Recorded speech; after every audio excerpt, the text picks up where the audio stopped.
ಭಗವಂತನಿಗೆಲ್ಲ ನಮಸ್ಕಾರಗಳು. ಶ್ರೀನಿವಾಸೇತಿ ಶ್ರೇಷ್ಠದಯಾ ಪಾತ್ರಂ ಗುಣಾನ್ವಿತಃ ಕೌಶಿಕೋऽನन्तರಂಗಾರ್ಯಶ್ಚಿರಂ ವಿಜೇತಾಂ ಭುವಿ ನ್ಯಸ್ತಾತ್ಮೀಯಭರಂ ವರಪ್ರದಗುರೋ ವೈರಾಗ್ಯಭಾಗ್ಯೋ ರಥೋ ವೇದಾಂತಾಮೃತಸಾರವಂತಮನಘಾತ್ ಶ್ರೀಶ್ರೀನಿವಾಸಾತ್ ಗುರೋಃ ಶ್ರೀಶೈಲಾನ್ವಯಕೌಸ್ತುಭस्य तनयं श्रेयोनिधे श्रीनिधेः वन्दे साधुकटाक्षकेणनिलयं श्रीकृष्णसद्देशिकं श्रीवासरङ्गपरकालमुनित्रयाप्तलक्ष्मात्मरक्षणेति त्वयगागमान्तम् आचार्यभक्तिपरिपूतमनर्घशीलं गोपालदेशिकमुनिं गुरुमाश्रयामः। नारायणाख्येतिराजपदाब्जभृङ्गश्रीवासयोगिगुरुणार्पितभारमीशे भक्त्यादिपूर्णवरदारिकृपात्तचिह्नं श्रीश्रीनिवासमुनिवर्यमहं प्रपद्ये। श्रीनारायणयोगीन्द्रवरदारिकृपाश्रयं रङ्गेशपादविनतं श्रीनिवासमुनिं भजे। श्रीमान् वेङ्कटनाथार्य कवितार्क्यकेसरी वेदान्ताचार्यवर्यो मे सन्निधत्तां सदा हृदि। यो नित्यमच्युतपदाम्बुजयुग्मरुक्मं व्यामोहतस्तरितराणि तनाय मेने अस्मद्गुरोर्भगवतोऽस्य देकसिन्धोः रामानुजस्य चरणौ शरणं प्रपद्ये। गाहेयामुनं तीर्थं साधुवृन्दावने स्थितं निरस्तजिह्मगस्पर्शेत कृष्णकृतादरः नाथेन मुनिनाथेन भवेयं नाथवानहं यस्य नैगमिकं तत्त्वं मस्तामलकतां गतं यस्य सारस्वतस्रोतोकुलामोदवासितं श्रुतीनां श्रमायालं शठारिं तमुपास्महे।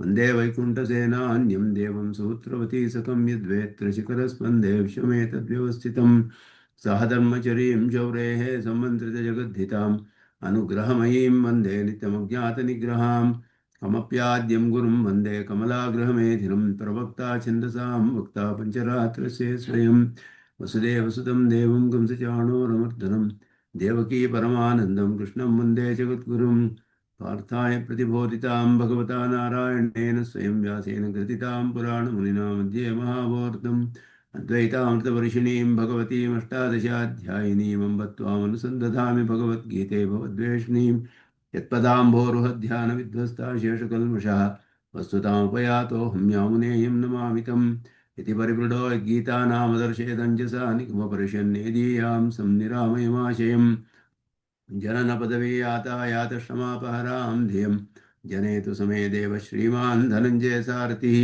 सन्तस्सारल्यः चित्ततमः प्रमथिनीमिमां भजन्तु भगवद्गीता भाष्यतात्पर्यचन्द्रिकां श्रीमते रामानुजाय नमः। जय भगवन्तमहादेशिकाय नमः।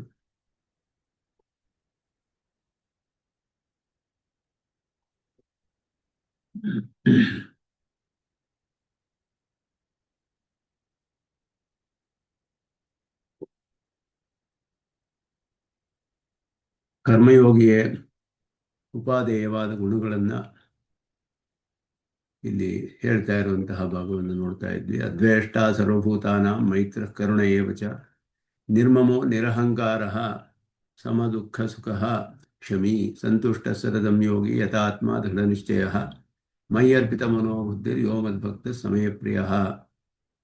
ಇದೆಲ್ಲವೂ ಕೂಡ ಕರ್ಮಯೋಗ ನಿಷ್ಠನಿಗೆ ಉಪಾದೇಯವಾದ ಗುಣಗಳು ಅನ್ನೋದು ಇಲ್ಲಿ ಭಕ್ತ ಅನ್ನೋ ಶಬ್ದ ಬಂದರೂ ಕೂಡ ಕರ್ಮಯೋಗಿಗೂ ಕೂಡ ಭಕ್ತಿಯು ಅವಶ್ಯಕವಾದ್ದರಿಂದ ಹೇಳಿದೆಯೇ ಹೊರತು ಇದು ಕರ್ಮಯೋಗವನ್ನು ಅವಲಂಬನೆ ಮಾಡಿ ನನ್ನನ್ನು ಪಡೆದುಕೋ ಅಂತ ಕೃಷ್ಣನ ಉಪದೇಶ ಮಾಡಿದ ಮೇಲೆ ಬರೆದಿರುವಂತಹ ಶ್ಲೋಕಗಳು ಕರ್ಮಯೋಗಿಗೆ ಉಪಾದೇಯವಾದ ಗುಣಗಳು ಅನ್ನೋದನ್ನು ವ್ಯಾಖ್ಯಾನ ಮಾಡಿದ್ರು.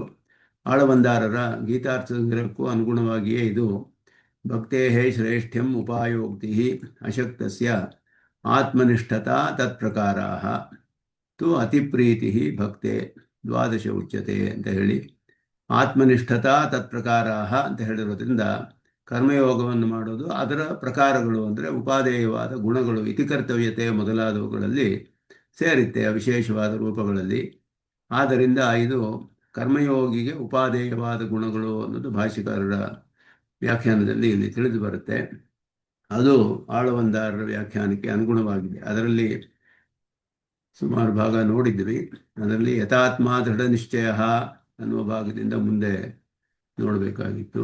ಅದನ್ನು ಸಂತುಷ್ಟ ಸತತಂ ಯೋಗಿ ಯಥಾತ್ಮ ದೃಢ ನಿಶ್ಚಯ ಅಂತ ಹೇಳುವಾಗ ಎಲ್ಲವೂ ಕೂಡ ಇಲ್ಲಿ ಕರ್ಮಯೋಗಿಗೆ ಅನ್ವಯಿಸುವಂತೆ ಅರ್ಥ ಮಾಡಬೇಕಾದ್ದು.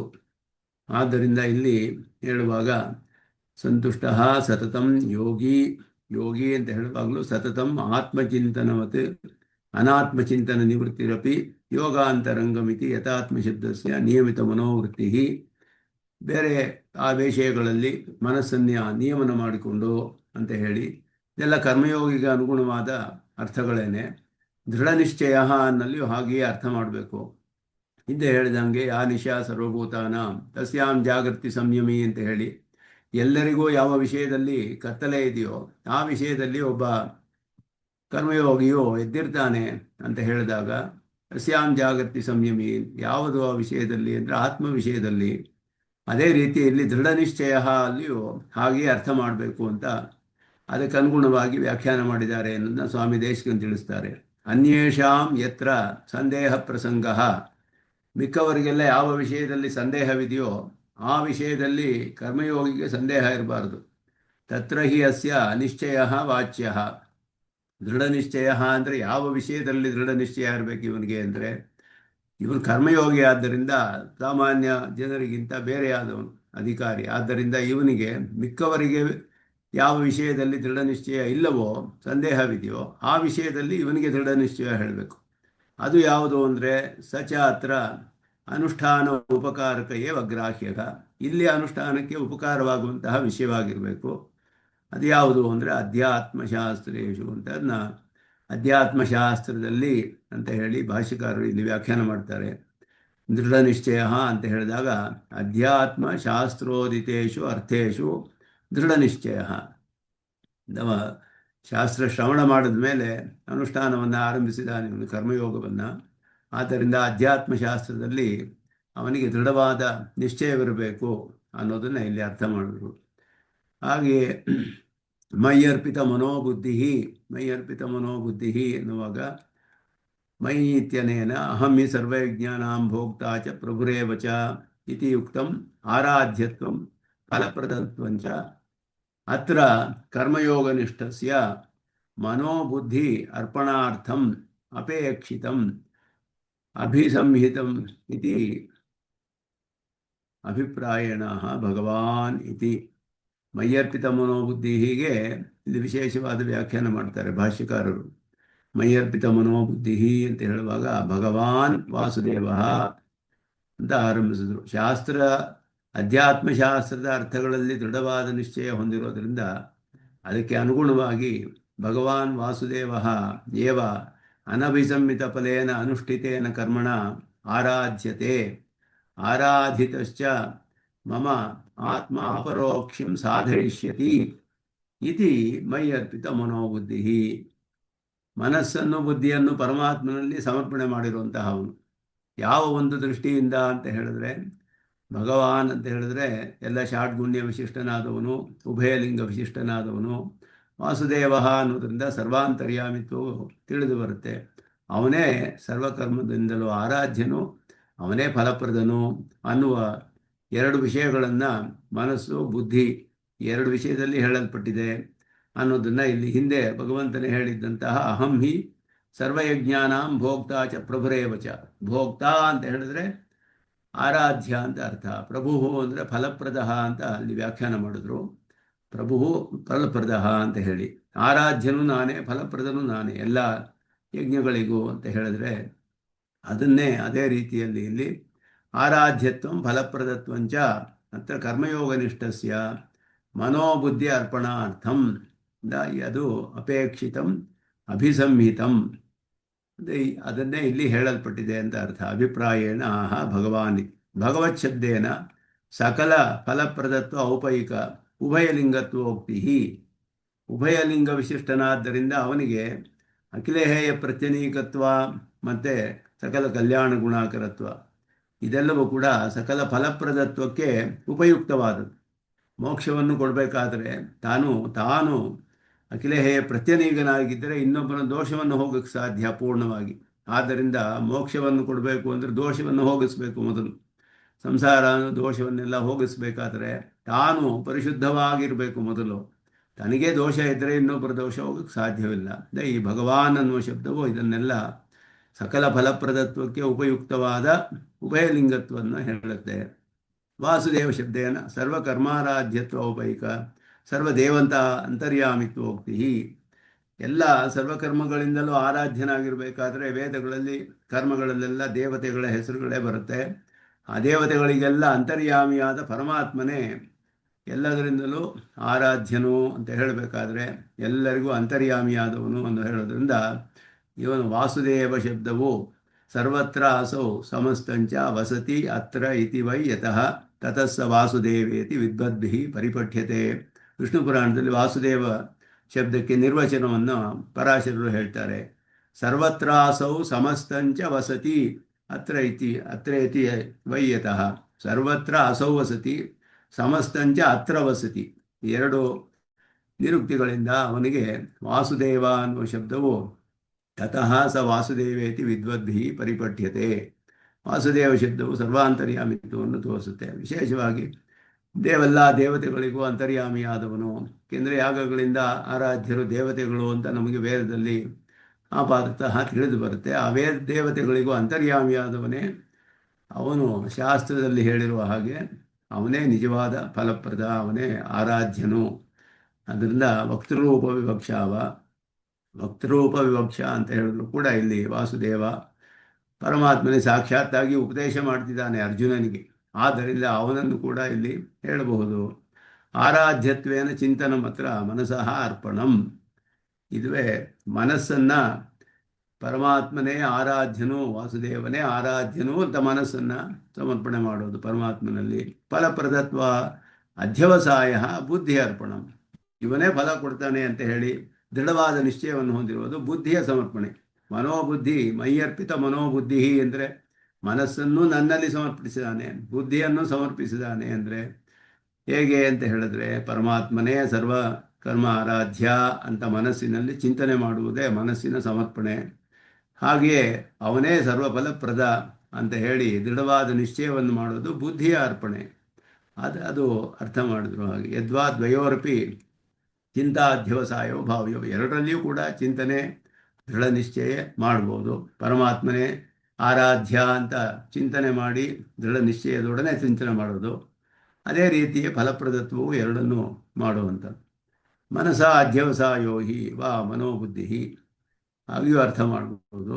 ಎರಡು ಮೂರು ಕಡೆ ರೀತಿಯಲ್ಲಿ ಅರ್ಥ ಮಾಡ್ಬೋದು. ಈ ಶಬ್ದಕ್ಕೆ ವಿವಿಧವಾದ ರೀತಿಯಲ್ಲಿ ಅರ್ಥ ಮಾಡ್ಬೋದು. ಮೈಯರ್ಪಿತ ಮನೋಬುದ್ಧಿ ಅಂದರೆ ಮನಸ್ಸಿನಿಂದ ದೃಢ ನಿಶ್ಚಯ ಮಾಡೋದೇ ಮನೋಬುದ್ಧಿ ಅಂತ ಅರ್ಥ ಮಾಡ್ಬೋದು. ಹಾಗೆಯೂ ಅರ್ಥ ಮಾಡ್ಬೋದು. ಅದನ್ನೆಲ್ಲ ಈ ರೀತಿ ಅನೇಕ ವಿಧವಾದ ಅರ್ಥಗಳು ಇಲ್ಲಿ ಸಾಧ್ಯ ಅನ್ನೋದನ್ನು ತಿಳಿಸ್ತಾರೆ. ಉದ್ದೇಶ್ಯಾಂಶಂ ನಿಷ್ಕರ್ಷಯತಿ ಏವಂ ಭೂತಃ ಮದ್ಭಕ್ತಃ ಮಮ ಪ್ರಿಯ ಯೋ ಮದ್ಭಕ್ತಃ ಸಮೇ ಪ್ರಿಯ ಅಂತ ಹೇಳಿದಾಗ ಅಶಕ್ತಸ್ಯ ಶಕ್ಯನಿಷ್ಠಾ ಪ್ರತಿಪಾದನ ಪ್ರಕರಣತ್ವಾತ್. ಅಶಕ್ತನಾದವನಿಗೆ ಯಾವುದರಲ್ಲಿ ಶಕ್ತಿಯೋ ಅದರಲ್ಲಿ ನಿಷ್ಠೆಯನ್ನು ಹೊಂದಬೇಕು. ಆದ್ದರಿಂದ ಇವನಿಗೆ ಪರಭಕ್ತಿ ಮಾಡುವುದಕ್ಕೆ ಅಭ್ಯಾಸ ಮೊದಲಾದವಲ್ಲಿ ಅಶಕ್ತನಾದವನಿಗೆ ಕರ್ಮಯೋಗವನ್ನು ಮಾಡು ಅಂತ ಇಲ್ಲಿ ಉಪದೇಶ ಮಾಡ್ತಾ ಇರೋದ್ರಿಂದ ಅದರಲ್ಲಿ ಅಶಕ್ಯ ಯಾರಿಗೆ ಅಶಕ್ತನೋ ಅವನಿಗೆ ಶಕ್ತವಾದ ವಿಷಯದಲ್ಲಿ ನಿಷ್ಠೆಯನ್ನು ಹೊಂದು ಅಂತ ಹೇಳಬೇಕು ಅವನಿಗೆ. ಆ ಪ್ರಕರಣವಾದ್ದರಿಂದ ಸಾಕ್ಷಾತ್ ಭಕ್ತಿಯೋಗ ನಿಷ್ಠಾತ್ ವ್ಯವಚ್ಛಿಂದನ್. ಆದ್ದರಿಂದ ಇದು ಸಾಕ್ಷಾತ್ತಾಗಿ ಭಕ್ತಿಯೋಗವನ್ನು ಹೇಳ್ತಾ ಇಲ್ಲ. ಯೋ ಮದ್ಭಕ್ತಃ ಸಮೇ ಪ್ರಿಯ ಅಂತ ಹೇಳಿರೋದ್ರಿಂದ ಅಶಕ್ತನಿಗೆ ಯಾವುದು ಶಕ್ತಿಯವೋ ಅದರಲ್ಲಿ ಅವನಿಗೆ ಉಪದೇಶ ಮಾಡಬೇಕಾದ್ರಿಂದ ಕರ್ಮಯೋಗಿಯ ವಿಷಯವೇ ಇಲ್ಲಿ ಭಕ್ತಿ ಶಬ್ದವು ಕರ್ಮಯೋಗಿಗೆ ಅನ್ವಯಿಸಬೇಕು ಅಂತ ಹೇಳಿ ಶ್ಲೋಕದ್ವಯಸ್ಯ ಪಿಂಡಿತಾರ್ಥಮಾಹ ಏವಂ ಕರ್ಮಯೋಗೇನ ಉದ್ದೇಶ್ಯ ವಿಶೇಷಣೇಷು ಅಪಿ ತಾತ್ಪರ್ಯಂ ಮೀಮಾಂಸಕೈಃ ಏವ ಅಂಗೀಕೃತಂ. ಇದೆಲ್ಲ ಸ್ವಲ್ಪ ಸಮರ್ಥನೆ ಮಾಡ್ತಾರೆ ಸ್ವಾಮಿ ದೇಶಿಕನ್ ನ್ಯಾಯಬದ್ಧವಾಗಿ. ಅದರಲ್ಲಿಯೂ ವಿಶೇಷವಾಗಿ ಅಧ್ಯಾತ್ಮಶಾಸ್ತ್ರದಲ್ಲಿ ವಿಚಾರವನ್ನು ನಿರ್ಣಯ ಮಾಡುವಾಗ ಮೀಮಾಂಸಕರ ನ್ಯಾಯಗಳು ಪ್ರಧಾನವಾಗಿ ಉಪಯುಕ್ತವಾಗುತ್ತೆ ಅದರಲ್ಲಿ. ಆದ್ದರಿಂದ ವೇದವಾಕ್ಯಗಳಿಗೆ ನಿರ್ಣಯ ಮಾಡಿರೋದು ಜೈಮಿನಿ ಪೂರ್ವಮೀಮಾಂಸೆಯಲ್ಲಿ ವೇದವಾಕ್ಯಗಳಿಗೆಲ್ಲ ಹೇಗೆ ಅರ್ಥ ಮಾಡಬೇಕು ಅಂತ ಅನೇಕ ನ್ಯಾಯಗಳನ್ನು, ಸೂತ್ರಗಳೆಲ್ಲ ನ್ಯಾಯಗಳೇ. ಅವ್ರು ಮಾಡಿರೋ ಸೂತ್ರಗಳೆಲ್ಲ ನ್ಯಾಯಗಳು. ಹೇಗೆಲ್ಲ ಅರ್ಥ ನಿಶ್ಚಯ ಮಾಡಬೇಕು ವೇದಗಳಲ್ಲಿ, ಬಹಳ ಕಷ್ಟ ನಿಶ್ಚಯ ಮಾಡೋದು ಅರ್ಥಗಳನ್ನು. ಆ ನ್ಯಾಯಗಳು ಬಹಳ ಎಲ್ಲರಿಗೂ ಕೂಡ ಮುಖ್ಯವಾಗಿ ಉಪಾದೇಯವಾದದ್ದು. ಎಲ್ಲರೂ ಕೂಡ ಅದನ್ನು ಉಪಯೋಗಿಸ್ತಾರೆ. ಅದರಲ್ಲಿ ಯಾರಿಗೂ ಯಾವ ವಿರೋಧವೂ ಇಲ್ಲ. ಆದ್ದರಿಂದ ಇಲ್ಲಿ ಎರಡು ವಿಷಯಗಳು ಬರುತ್ತೆ ಇಲ್ಲಿ ಹೇಳುವಾಗ. ಉದ್ದೇಶ್ಯ ವಿಶೇಷಣ ಅಂತ ಎರಡು ವಿಷಯ. ಆದ್ದರಿಂದ ಇಲ್ಲಿ ಏವಂಭೂತಃ ಕರ್ಮಯೋಗ ಅಂತ ಹೇಳಿ ಯಹ ಏವಂಭೂತಃ ಮದ್ಭಕ್ತಃ ಅನ್ನೋದಕ್ಕೆ ಏವಂ ಕರ್ಮಯೋಗೇನ ಮಾಂ ಭಜಮಾನಃ ಯಹ ಸಮೇ ಪ್ರಿಯಃ, ಈ ರೀತಿಯಾದ ಕರ್ಮಯೋಗದಿಂದ ನನ್ನಲ್ಲಿ ಭಕ್ತಿಯನ್ನು ಮಾಡುವವನು, ನನ್ನನ್ನು ಪ್ರೀತಿಸಿ ನನ್ನನ್ನು ಆರಾಧಿಸುವವನು ಅಂತ ಅರ್ಥ. ಈ ರೀತಿಯಾದ ಕರ್ಮಯೋಗದಿಂದ ನನ್ನನ್ನು ಇಲ್ಲಿ ಭಕ್ತಃ ಅಂತ ಹೇಳಿರುವಾಗ ಏವಂಭೂತಃ ಭಕ್ತಃ, ಈ ಗುಣಗಳನ್ನು ಉಳ್ಳಂತಹ ಭಕ್ತನು ಹೇಳಲ್ಪಟ್ಟಿದ್ದಾನೆ. ಅದರಿಂದ ಇಲ್ಲಿ ಇದೆಲ್ಲ ಕೂಡ ವಿಶೇಷಣವಾಯಿತು. ಗುಣಗಳನ್ನು ಉಳ್ಳೋದು ಅನ್ನೋದು ವಿಶೇಷಣಗಳು, ಉದ್ದೇಶ ಅನ್ನೋದು ಕರ್ಮಯೋಗಿಯ ಉದ್ದೇಶ ಇಲ್ಲಿ. ಆದ್ದರಿಂದ ಭಕ್ತಃ ಅನ್ನೋದು ಕರ್ಮಯೋಗೇನ ಅಂತ ಹೇಳೋದ್ರಿಂದ ಕರ್ಮಯೋಗದಿಂದ ಮಾಡುವಂತಹ ಭಕ್ತ ಕರ್ಮಯೋಗಿ ಆಗ್ತಾನೆ ಗುಣಗಳಿಂದ. ಆದ್ದರಿಂದ ಇಲ್ಲಿ ಉದ್ದೇಶ ವಿಶೇಷಣೇಶು ಅಪಿ, ಉದ್ದೇಶವಾದದ್ದು ಯಾವುದೋ ಅವುಗಳ ವಿಶೇಷಣದಲ್ಲಿಯೂ ಕೂಡ ತಾತ್ಪರ್ಯವನ್ನು ನಿಶ್ಚಯ ಮಾಡ್ಬೋದು ವಾಕ್ಯಗಳಿಗೆ. ತಾತ್ಪರ್ಯಂ ಮೀಮಾಂಸಕೈರೇವ ಅಂಗೀಕೃತಂ, ಉದ್ದೇಶವೇ ತಾತ್ಪರ್ಯ ಅಂತ ಮಾಡಬೇಕಾಗಿಲ್ಲ. ಆ ಉದ್ದೇಶಕ್ಕೆ ಹೇಳಿದ ವಿಶೇಷಣಗಳಲ್ಲಿಯೂ ತಾತ್ಪರ್ಯವನ್ನು ನಿರ್ದೇಶ ಮಾಡ್ಬೋದು. ಆದ್ದರಿಂದ ಮದ್ಭಕ್ತಃ ಪ್ರಿಯ ಅಂದರೆ ಭಕ್ತನೇ ಪ್ರಿಯ ಅಂತ ಅರ್ಥವಲ್ಲ, ಭಕ್ತಿಯುಳ್ಳ ಕರ್ಮಯೋಗಿ ಅಂತ ಅರ್ಥ. ಅದನ್ನು ಇಲ್ಲಿ ಪೂರ್ವಮೀಮಾಂಸಾ ನ್ಯಾಯದಿಂದ ಹೇಳ್ತಾ ಇದ್ದಾರೆ. ಯತ್ರ ಧರ್ಮಿ ವಿಶೇಷಣ ಪ್ರಯೋಗಸ್ಯ ಗತ್ಯಂತರಂ ನೋಪಲಬ್ಧಂ ಇತಿ ಭಾವ. ಧರ್ಮೀಯ ವಿಶೇಷಣ ಪ್ರಯೋಗವು ನೇರವಾಗಿ ಸಿಗದೆ ಹೋದರೆ ಆವಾಗ ಅದರಲ್ಲಿ ಉದ್ದೇಶದ ವಿಶೇಷಣಗಳಲ್ಲಿಯೂ ಕೂಡ ತಾತ್ಪರ್ಯವನ್ನು ನಿಶ್ಚಯ ಮಾಡ್ಬೋದು ಅಂತ ಹೇಳಿದ್ರಿಂದ ಇಲ್ಲಿ ಮದ್ಭಕ್ತಃ ಅನ್ನುವಾಗ ಭಕ್ತನ ಉದ್ದೇಶನಲ್ಲ, ಇಲ್ಲಿ ಕರ್ಮಯೋಗಿ ಉದ್ದೇಶ. ಕರ್ಮಯೋಗಿಯೇ ಭಕ್ತಿ ಅನ್ನೋದು ಅವನಿಗೂ ಒಂದು ವಿಶೇಷಣ.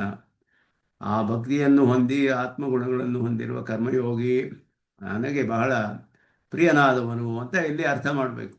ಅದಕ್ಕೆ ಮೀಮಾಂಸಾ ನ್ಯಾಯವನ್ನು ಹೇಳ್ತಿದ್ದಾರೆ. ಪ್ರಿಯ ಪ್ರೀತಿ ವಿಷಯ ಪ್ರೀತೋಹಂ ತದಭಿಲಷಿತಂ ದದಾಮಿ ಅರ್ಥ. ಪ್ರೀತಿಗೆ ವಿಷಯನಾಗ್ತಾನೆ. ನನಗೆ ಬಹಳ ಪ್ರಿಯನಾದವನು ಅಂತ ಹೇಳಿದ್ರೆ ಏನರ್ಥ? ಬಹಳ ಪ್ರಿಯನಾದವನು ಅಂದರೆ ಪ್ರಿಯನಾಗಿದ್ದರೆ ಏನು ಲಾಭ ಅದರಿಂದ ನಮಗೇನು ತಿಳಿಬೇಕಲ್ಲ. ಅವನಿಗೆ ನನಗೆ ಬಹಳ ಪ್ರಿಯನಾದವನು ಅದರಿಂದ ನಮಗೇನು ಲಾಭ ಅಂತ ಹೇಳಿದ್ರೆ, ನಾನು ಪ್ರೀತನಾದ ನಾನು ಅವನಿಗೆ ಏನು ಬೇಕೋ ಅದನ್ನು ಕೊಡ್ತೀನಿ ಅಂತ ಅರ್ಥ. ತದಭಿಲಷಿತಂ ದದಾಮಿ, ಯಾವುದು ಏನು ಕೇಳಿದ್ರು ಅವನು ಪ್ರಾರ್ಥನೆ ಮಾಡಿದ್ರು ಅನುಗ್ರಹ ಮಾಡ್ತೀನಿ, ಅವನಿಗೆ ಕೊಡ್ತೀನಿ ನಾನು. ಅದುವೇ ಲಾಭ. ಪ್ರೀತಿ ನನಗೆ ಬಹಳ ಪ್ರಿಯನಾದವನು ಅಂದರೆ ಅದರಿಂದ ಏನು ಲಾಭ? ಪ್ರೀತೋಹಂ ತದಭಿಲಷಿತಂ ದದಾಮಿ ಅನ್ನೋದು ಅಲ್ಲಿ ಅರ್ಥ. ಯೋ ಮದ್ಭಕ್ತಃ ಸಮೇ ಪ್ರಿಯ ಅಂದರೆ ಇಂತಹ ಅವನ ಭಕ್ತ, ಈ ಭಕ್ತಿಯಿಂದ ಕರ್ಮಯೋಗವನ್ನು ಮಾಡುವವನಿಗೆ ನನಗೆ ಅವನು ಬಹಳ ಪ್ರಿಯನಾಗಿ ನಾನು ಅವನ ಅವನ ಕರ್ಮಯೋಗದಿಂದ ಪ್ರೀತನಾಗಿ ಅವನಿಗೆ ಯಾವ ಫಲ ಬೇಕೋ ಅದನ್ನು ನಾನು ಕೊಡ್ತೀನಿ ಅನ್ನೋದು ಅಲ್ಲಿ ಭಾವ ಅನ್ನೋದನ್ನು ತೋರಿಸ್ತಾರೆ. ಯಸ್ಮಾನ್ನೋದ್ವಿಜತೆ ಲೋಕಃ ಲೋಕಾನ್ನೋದ್ವಿಜತೆ ಚ ಯಃ ಹರ್ಷಾಮರ್ಷ ಭಯೋದ್ವೇಗೈ ಮುಕ್ತಃ ಯಃ ಸ ಚ ಮೇ ಪ್ರಿಯಃ. ಯಸ್ಮಾನ್ನೋದ್ವಿಜತೆ ಲೋಕಃ, ಯಸ್ಮಾತ್ ಲೋಕಃ ನ ದ್ವಿಜತೆ ನ ಉದ್ವಿಜತೆ, ಲೋಕಾತ್ ನಃ ಉದ್ವಿಜತೆ ಯಃ ಲೋಕಾತ್ ನ ಉದ್ವಿಜತೆ. ಹರ್ಷಾಮರ್ಷ ಭಯೋದ್ವೇಗೈ ಮುಕ್ತಃ. ಹರ್ಷ ಅಮರ್ಷ ಭಯ ಉದ್ವೇಗ, ಅಮರ್ಷ ಅಂದರೆ ಅಸಹನೆ, ಭಯ ಉದ್ವೇಗ ಇವುಗಳಿಂದ ಮುಕ್ತನಾದವನು ನನಗೆ ಬಹಳ ಪ್ರಿಯನಾದವನು ಅಂತ ಹೇಳಿ. ಯಸ್ಮಾತ್ ಕರ್ಮನಿಷ್ಠಾತ್ ಪುರುಷಾತ್ ನಿಮಿತ್ತಭೂತಾತ್ ಲೋಕಃ ನ ಉದ್ವಿಜತೆ. ಕರ್ಮನಿಷ್ಠನಾದ ಈ ಪುರುಷನ ಒಬ್ಬ ಕರ್ಮಯೋಗಿಯ ಕಾರಣದಿಂದ ಲೋಕದಲ್ಲಿರುವವರಿಗೆ ಉದ್ವೇಗ ಉಂಟಾಗಬಾರದು. ಆ ರೀತಿ ಇಲ್ಲಿ ಯಸ್ಮಾತ್ನ ಉದ್ವಿಜತೆ ಲೋಕಃ ಅಂತ ಹೇಳಿದ್ರೆ ಯಾರಿಂದ ಲೋಕವು ಉದ್ವೇಗಗೊಳ್ಳುವುದಿಲ್ಲವೋ ಅಂದರೆ ಯಾವ ಕರ್ಮನಿಷ್ಠನಾದ ಪುರುಷನಿಂದ, ಕರ್ಮಯೋಗಿಯ ವಿಷಯ ಅಲ್ಲಿ ಹೇಳ್ತಿರೋದು. ಯಾವ ಕರ್ಮಯೋಗಿಯ ಕಾರಣದಿಂದ, ಪುರುಷಾತ್ ನಿಮಿತ್ತಭೂತಾತ್, ನಿಮಿತ್ತಭೂತ ಅಂದರೆ ಕಾರಣ, ಕರ್ಮಯೋಗನಿಷ್ಠನಾದ ಇವನ ಕಾರಣದಿಂದ ಮಿಕ್ಕಿದವರಿಗೆ ಉದ್ವೇಗ ಉಂಟಾಗಬಾರದು. ಯೋಹ ಲೋಕ ಉದ್ವೇಗಕರಂ ಕರ್ಮ ಕಿಂಚಿದಪಿ ನ ಕರೋತಿ ಇತ್ಯರ್ಥ. ಅದಕ್ಕೇನರ್ಥ ಅದಕ್ಕೆ ಅಂತ ಹೇಳಿದ್ರೆ, ಈ ಕರ್ಮಯೋಗಿಯ ಕಾರಣದಿಂದ ಅವರಿಗೆ ಉದ್ವೇಗ ಉಂಟಾಗಬಾರ್ದು ಅಂತ ಹೇಳಿದ್ರೆ ಇನ್ನೊಬ್ಬರಿಗೆ ಉದ್ವೇಗ ಉಂಟಾಗುವ ಕಾರ್ಯವನ್ನು ಇವನು ಮಾಡೋದಿಲ್ಲ ಅಂತ ಅರ್ಥ. ಆದ್ದರಿಂದ ಉದ್ವೇಗ ಉಂಟಾಗಬಾರದು ಅಂದರೆ ಅವರಲ್ಲಿರುವ ಗುಣ ಹೇಳ್ತಾ ಇಲ್ಲ, ಇವನಲ್ಲಿರುವ ಗುಣವನ್ನೇ ಹೇಳಬೇಕು, ಕರ್ಮಯೋಗಿಯಲ್ಲಿರುವ ಗುಣವನ್ನೇ ಹೇಳಬೇಕು. ಇವನಿಂದ ಅವರಿಗೆ ಉದ್ವೇಗ ಉಂಟಾಗುವುದಿಲ್ಲ ಅಂದರೆ ಅವರು ಯೋಗಿ ಆಗಿದ್ರೆ ಅವ್ರಿಗೂ ಉಂಟಾಗದೇ ಇರಬಹುದು. ಆದರೆ ಇವನಿಗೆ ಅದರಲ್ಲಿ ಇದು ಹೇಳ್ತಾ ಇರೋದು ಕರ್ಮಯೋಗಿಯ ಉಪಾದೇಯವಾದ ಗುಣಗಳು. ಇವನು ಯಾವ ಒಂದು ಮತ್ತೊಬ್ಬರಿಗೆ ಉದ್ವೇಗ ಉಂಟುವಾಗುವ ಯಾವ ಕರ್ಮವನ್ನು ಇವನು ಮಾಡೋದಿಲ್ಲ ಅಂತ ಅರ್ಥ. ಇವನಿಗೆ ಅದನ್ನು ವಿಶೇಷವಾಗಿ ಕರ್ಮಯೋಗಿಯ ವಿಷಯವನ್ನು ಹೇಳಬೇಕಿಲ್ಲ. ಅದುವೇ ಇಲ್ಲಿ ಅರ್ಥ. ಇಲ್ಲಿ ಯಸ್ಮಾನ್ನೋ ದ್ವಿಚತೆ ಲೋಕಃ ಯಹ ಲೋಕ ಉದ್ವೇಗಕರಂ ಕರ್ಮ ಕಿಂಚಿದಪಿ ನ ಕರೋತಿ. ಮಿಕ್ಕವರಿಗೆ ಉದ್ವೇಗ ಉಂಟು ಮಾಡುವ ಯಾವ ಕಾರ್ಯವನ್ನು ಇವನು ಮಾಡೋದಿಲ್ಲ, ಅದರಿಂದಲೇ ಇವನ ಕಾರಣದಿಂದ ಅವರಿಗೆ ಉದ್ವೇಗವಿಲ್ಲ ಅನ್ನೋದು ಅರ್ಥ ಆಗುತ್ತೆ. ಲೋಕಾಚ್ಚ ನಿಮಿತ್ತ ಭೂತಾತಿ ಯಹ ನ ಉದ್ವಿಜತೆ. ಅವ್ರ ಕಾರಣದಿಂದಲೂ ಇವನಿಗೆ ಉದ್ವೇಗ ಉಂಟಾಗಬಾರದು ಅಂತ ಹೇಳಿದ್ರೆ ಯಮುದ್ದೇಶ್ಯ ಸರ್ವಲೋಕ ನ ಉದ್ವೇಗಕರಂ ಕರ್ಮ ಕರೋತ್. ಅವರು ಯಾರು ಇವನ ವಿಷಯದಲ್ಲಿ ಇವನಿಗೆ ಉದ್ವೇಗ ಉಂಟು ಮಾಡುವ ಕಾರ್ಯ ಅವರು ಮಾಡಬಾರ್ದು, ಮಾಡೋದಿಲ್ಲ ಅವರು. ಯಾಕೆ ಅಂತ ಹೇಳಿದ್ರೆ ಸರ್ವ ಅವಿರೋಧಿತ್ವ ನಿಶ್ಚಯ. ಇವನಿಗೆ ಯಾರು ವಿರೋಧಿಗಳೇ ಇಲ್ಲ ಅಂತ. ಆದ್ದರಿಂದ ಯಾರೂ ಇವನಿಗೆ ಉದ್ವೇಗ ಉಂಟು ಮಾಡುವುದಿಲ್ಲ. ಆದ್ದರಿಂದ ಇವನಿಗೆ ಯಾರಲ್ಲಿಯೂ ವಿರೋಧಿ ಇರಬಾರ್ದು. ಸರ್ವ ಅವಿರೋಧಿತ್ವ ನಿಶ್ಚಯ ಅಂತ, ಯಾರು ವಿರೋಧಿಗಳಲ್ಲ ಅಂತ ಇವನು ನಿಶ್ಚಯ ಮಾಡಿರೋದ್ರಿಂದ ಯಾರಾದರೂ ನನಗೇನಾದರೂ ಮಾಡಿದ್ರೆ ನನ್ನ ಅಪರಾಧದಿಂದ ಆಗುತ್ತೆ. ಆದ್ದರಿಂದ ಯಾರೇನು ಹೇಳಿದ್ರು ಇವನಿಗೆ ಉದ್ವೇಗ ಉಂಟಾಗೋದಿಲ್ಲ. ಅವರು ಇವನಿಗೆ ಎಲ್ಲರಲ್ಲಿಯೂ ಇವನು ಸಮನಾಗಿರೋದ್ರಿಂದ ಮಿತ್ರರಲ್ಲಿಯೂ ಸಪಕ್ಷ ವಿಪಕ್ಷ ಎಲ್ಲರಲ್ಲಿಯೂ ಕೂಡ ತನ್ನಲ್ಲಿಯೂ ಕೂಡ ಅವನಿಗೆ ಸಮನಾದ ಬುದ್ಧಿ ಇರೋದ್ರಿಂದ ಯಾರೂ ಅವನು ಉದ್ವೇಗ ಉಂಟು ಮಾಡುವ ಕರ್ಮಗಳನ್ನು ಮಾಡೋದಿಲ್ಲ. ಅತಏವ ಕಂಚನ ಪ್ರತಿ ಹರ್ಷೇಣ. ಈ ಎರಡು ಕಾರಣಗಳಿಂದ ಯಾರ ಬಗ್ಗೆಯೂ ಅವನಿಗೆ ಹರ್ಷದಿಂದಲೋ, ಕಂಚನ ಪ್ರತಿ ಅಮರ್ಷೇಣ ಅಸಹನೆಯಿಂದಲೋ, ಕಂಚನ ಪ್ರತಿ ಭಯದಿಂದಲೋ, ಕಂಚನ ಪ್ರತಿ ಉದ್ವೇಗೇನ ಮುಕ್ತ. ಯಾರ ವಿಷಯದಲ್ಲಿಯೂ ಹರ್ಷದಿಂದಲೋ ಅಸಹನೆಯಿಂದಲೋ ಭಯದಿಂದಲೋ ಮುಕ್ತನಾಗಿದ್ದಾನೆ. ಇದನ್ನು ಸ್ವಾಮಿ ದೇಶಿಕನು ವಿವರಿಸ್ತಾರೆ ವಿಸ್ತಾರವಾಗಿ. ಏವಂ ಭೂತಃ ಯಹ ಸೋಪಿ ಮಮ ಪ್ರಿಯ. ಹೀಗೆ ಇರುವವನು ಕೂಡ ನನಗೆ ಬಹಳ ಪ್ರಿಯನಾದವನು ಅಂತ ಹೇಳಿ. ನಿರ್ಮಮತ್ವಾದಿ ಫಲಭೂತಂ ಲೋಕೋದ್ವೇಗಕರ ಕರ್ಮತ್ಯಾಗ ರೂಪಂ ಗುಣಂ ವಿದಧತ್ ತತ್ ಫಲಯೋಗಂ ಚ ದರ್ಶಯತಿ ಯಸ್ಮಾದಿತಿ ಶ್ಲೋಕೇನ. ನಿರ್ಮಮಃ ನಿರಹಂಕಾರ ಅಂತೆಲ್ಲ ಹೇಳಿದ ಹಿಂದಿನ ಶ್ಲೋಕದಲ್ಲಿ ಅದರ ಫಲ ಇದೆಲ್ಲ ಕೂಡ ಅದರಿಂದ ಉಂಟಾಗುವಂತಹದ್ದು. ಯಸ್ಮಾ ಅನ್ನೋ ದ್ವಿಜತೆ ಮೊದಲಾದದ್ದು ಅದರಿಂದ ಇದು ಉಂಟಾಗುತ್ತೆ. ನಿರ್ಮಮತ್ವಾದಿ ಫಲಭೂತಂ. ನಿರ್ಮಮೋ ನಿರಹಂಕಾರ ಸಮದುಃಖ ಸುಖ ಕ್ಷಮಿ ಅಂತ ಹೇಳಿದ ಅದರ ಒಂದು ಫಲ, ಅದರಿಂದ ಉಂಟಾಗುವಂತಹದ್ದು. ಲೋಕೋದ್ವೇಗಕರ ಕರ್ಮತ್ಯಾಗ ರೂಪಂ. ಉದ್ವೇಗ ಉಂಟು ಮಾಡುವ ಕರ್ಮವನ್ನು ಮಾಡದೇ ಇರೋದು, ಅಂತಹ ಒಂದು ಗುಣವನ್ನು ಇಲ್ಲಿ ವಿಧಿಸಲ್ಪಡುತ್ತೆ. ತತ್ಫಲಯೋಗಂಚ. ಅದರ ಫಲವನ್ನು ಕೂಡ, ಅದರ ಫಲವು ಯಾರಿಗೂ ಉದ್ವೇಗ ಮಾಡದೇ ಇರೋ ಉಂಟಾಗುವ ಕರ್ಮ ಮಾಡದೇ ಹೋದರೆ ಅದರಿಂದ ಏನು ಫಲ? ಅದು ಎರಡನೇ ಭಾಗದಲ್ಲಿ ಹರ್ಷ ಅಮರ್ಷ ಭಯೋದ್ವೇಗ ಈ ಮುಕ್ತ ಅನ್ನೋದು ಅದರ ಫಲ. ಯಚ್ಛಬ್ದಾವೃತ್ತಿ ಮಾತ್ರೇಣ ಅಧಿಕಾರಿಯಂತರತ್ವ ಶಂಕಾ ನಿವೃತ್ತಿಯಂ ಯಸ್ಮಾತ್ ಕರ್ಮನಿಷ್ಠಾತ್ ಅಂತ ಹೇಳಿ. ಯಸ್ಮಾತ್ ನೋ ದ್ವಿಜತೆ ಲೋಕಃ ಅಂತ ಹೇಳಿದ್ರೆ ಹಿಂದೆ ಹೇಳಿದಾಗ ಇಲ್ಲಿ ಯೋಮದ್ಭಕ್ತ ಸಮಯ ಪ್ರಿಯ ಅಂತ ಹೇಳಿ ಒಬ್ಬನ ವಿಷಯ ಹೇಳಾಯಿತು. ಯಸ್ಮಾ ಅನ್ನೋ ದ್ವಿಜತೆ ಲೋಕಃ ಅನ್ನೋದು ಇನ್ನೊಬ್ಬ ಅಧಿಕಾರಿಯೇ ಅನ್ನೋ ಪ್ರಶ್ನೆ ಬರ್ಬೋದಿಲ್ಲಿ. ಎರಡು ಪ್ರಶ್ನೆಗಳು. ಯಸ್ಮಾತ್ ಯಾರಿಂದ ಬರುತ್ತೋ, ಯಾರಿಂದ ಅಂದರೆ ಹಿಂದೆ ಹೇಳಲ್ಪಟ್ಟವನೇ ಇಲ್ಲಿಯೂ ಹೇಳಲ್ಪಟ್ಟಿದ್ದಾನೆ ಅಂತ ಅರ್ಥ. ಯಾರಿಂದ ಅಂತ ಹೇಳೋದ್ರಿಂದ ಬೇರೆ ಯಾರೋ ಇನ್ನೊಬ್ಬ ಅಧಿಕಾರಿ ಇನ್ನೂ ಅರ್ಥವಿಲ್ಲ ಅನ್ನೋದನ್ನು ವ್ಯಾಖ್ಯಾನದಲ್ಲಿ ಯಸ್ಮಾತ್ ಕರ್ಮನಿಷ್ಠಾತ್ ಪುರುಷಾತ್ ಅಂತಾನೆ ಆರಂಭಿಸ್ತಾರೆ. ಯಸ್ಮಾತ್ ಅಂತ ಹೇಳಿದ್ರೆ ಯಾರಾದರೂ ಆಗ್ಬೋದು, ಆದರೆ ಇಲ್ಲಿ ಕರ್ಮನಿಷ್ಠನ, ಹಿಂದೆ ಹೇಳಿದ ಕರ್ಮನಿಷ್ಠನೇ ಇಲ್ಲಿಯೂ ಹೇಳಲ್ಪಡ್ತಾನೆ, ಅವನೇ ಇಲ್ಲಿಯೂ ಹೇಳಲ್ಪಡ್ತಿರೋದು ಅನ್ನೋದನ್ನು ಸ್ಪಷ್ಟಪಡಿಸ್ತಾರೆ. ಲೋಕಗತಾಯ ಉದ್ವೇಗ ನಿವೃತ್ತೇ ಕರ್ಮನಿಷ್ಠಂ ಪ್ರತಿ ವಿಧಾತು ಅಶಕ್ಯತ್ವಾತ್ ಉದ್ವೇಗ ಕಾರಣಭೂತ ಕರ್ಮನಿವೃತ್ತಿ ವಿಧೇಯತ್ವೇನ ವಿವಕ್ಷಿತ ಯಹ ಲೋಕೋದ್ವೇಗಕರಂ ಹೇಳಿ. ಲೋಕದಲ್ಲಿ ಯಾರಿಗೋ ಒಂದು ಉದ್ವೇಗ ಉಂಟಾಗುತ್ತೆ ಮನಸ್ಸಿನಲ್ಲಿ, ಅವರಿಗೆ ಬಹಳ ಭಯ ಮೊದಲಾದದೆಲ್ಲ ಉಂಟಾಗುತ್ತೆ. ಅದನ್ನೆಲ್ಲ ಇವನು ನಿವೃತ್ತಿ ಮಾಡೋಕ್ಕಾಗೋದಿಲ್ಲ, ಅದು ವಿಧಿಸೋಕ್ಕಾಗೋದಿಲ್ಲ.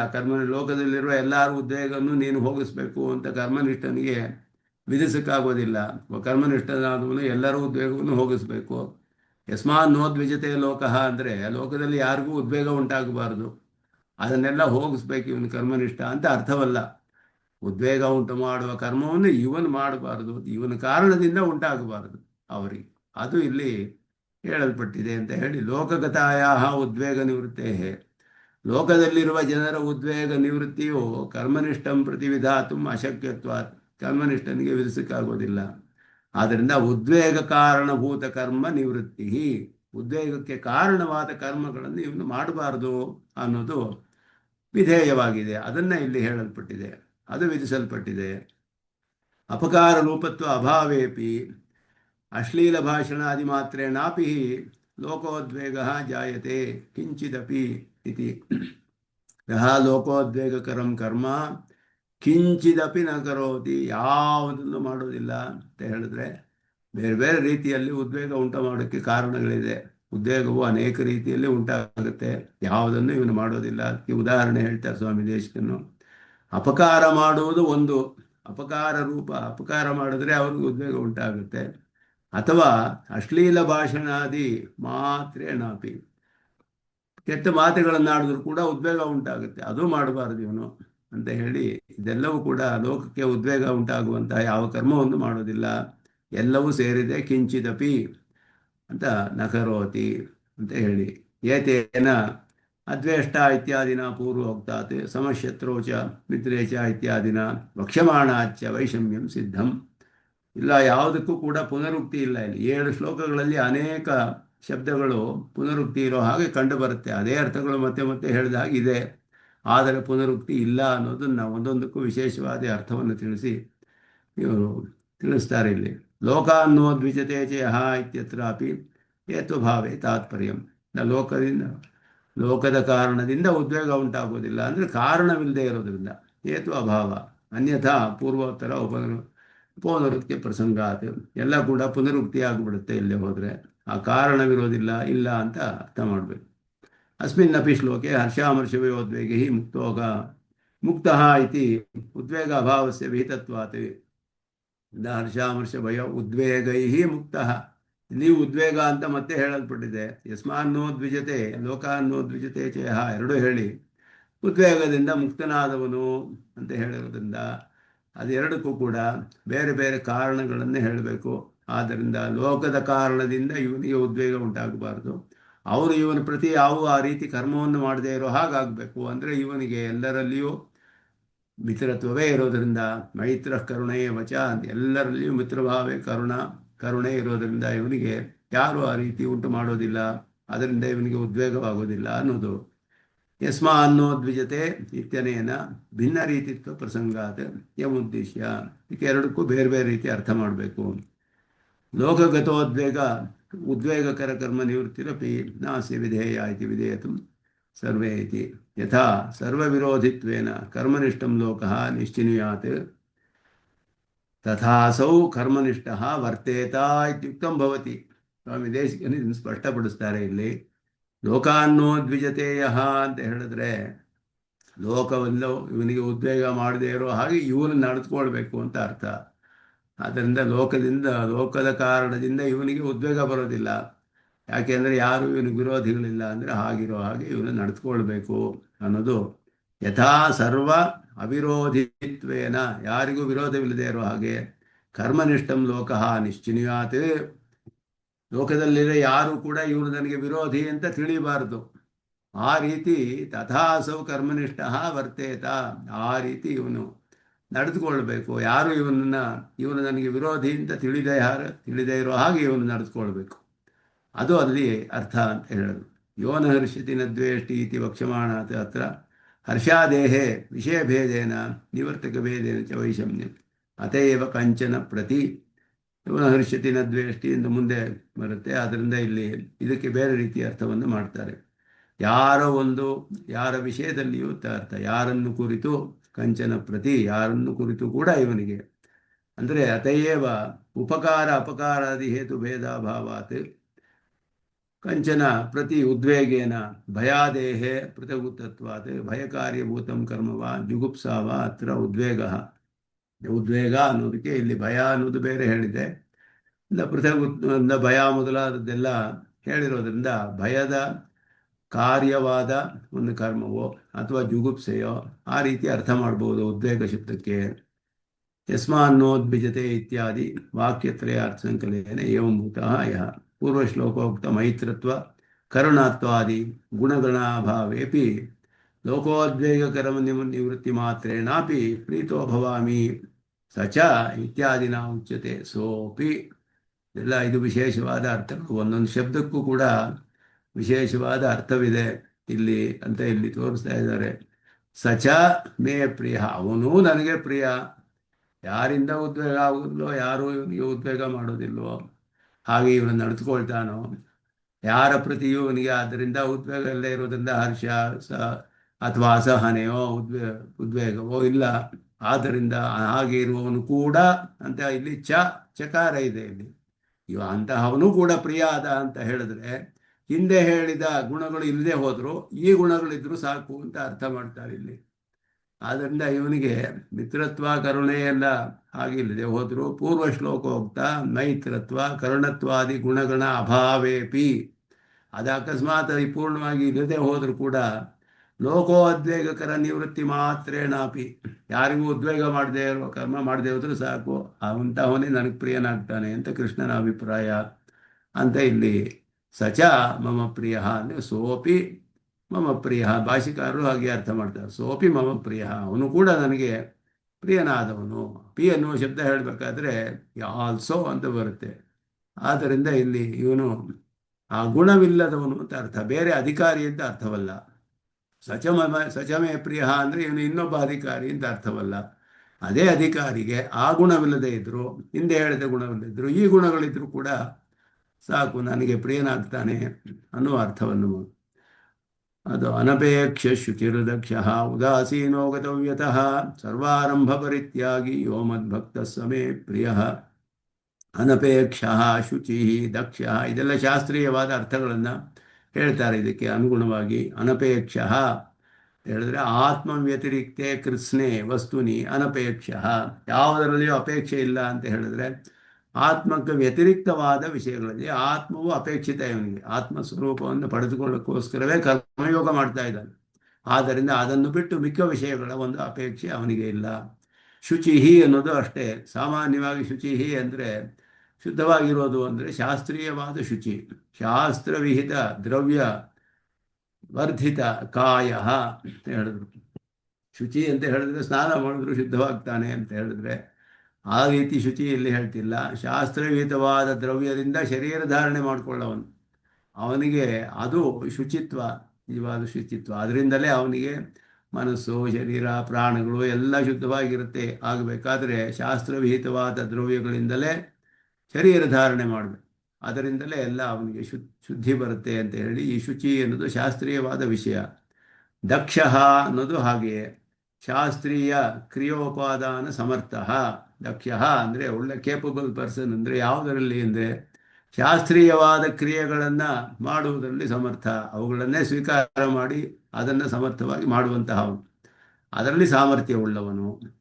ಅನ್ಯತ್ರ ಉದಾಸೀನ, ಮಿಕ್ಕ ವಿಷಯದಲ್ಲಿ ಅವನಿಗೆ ಔದಾಸೀನ್ಯ.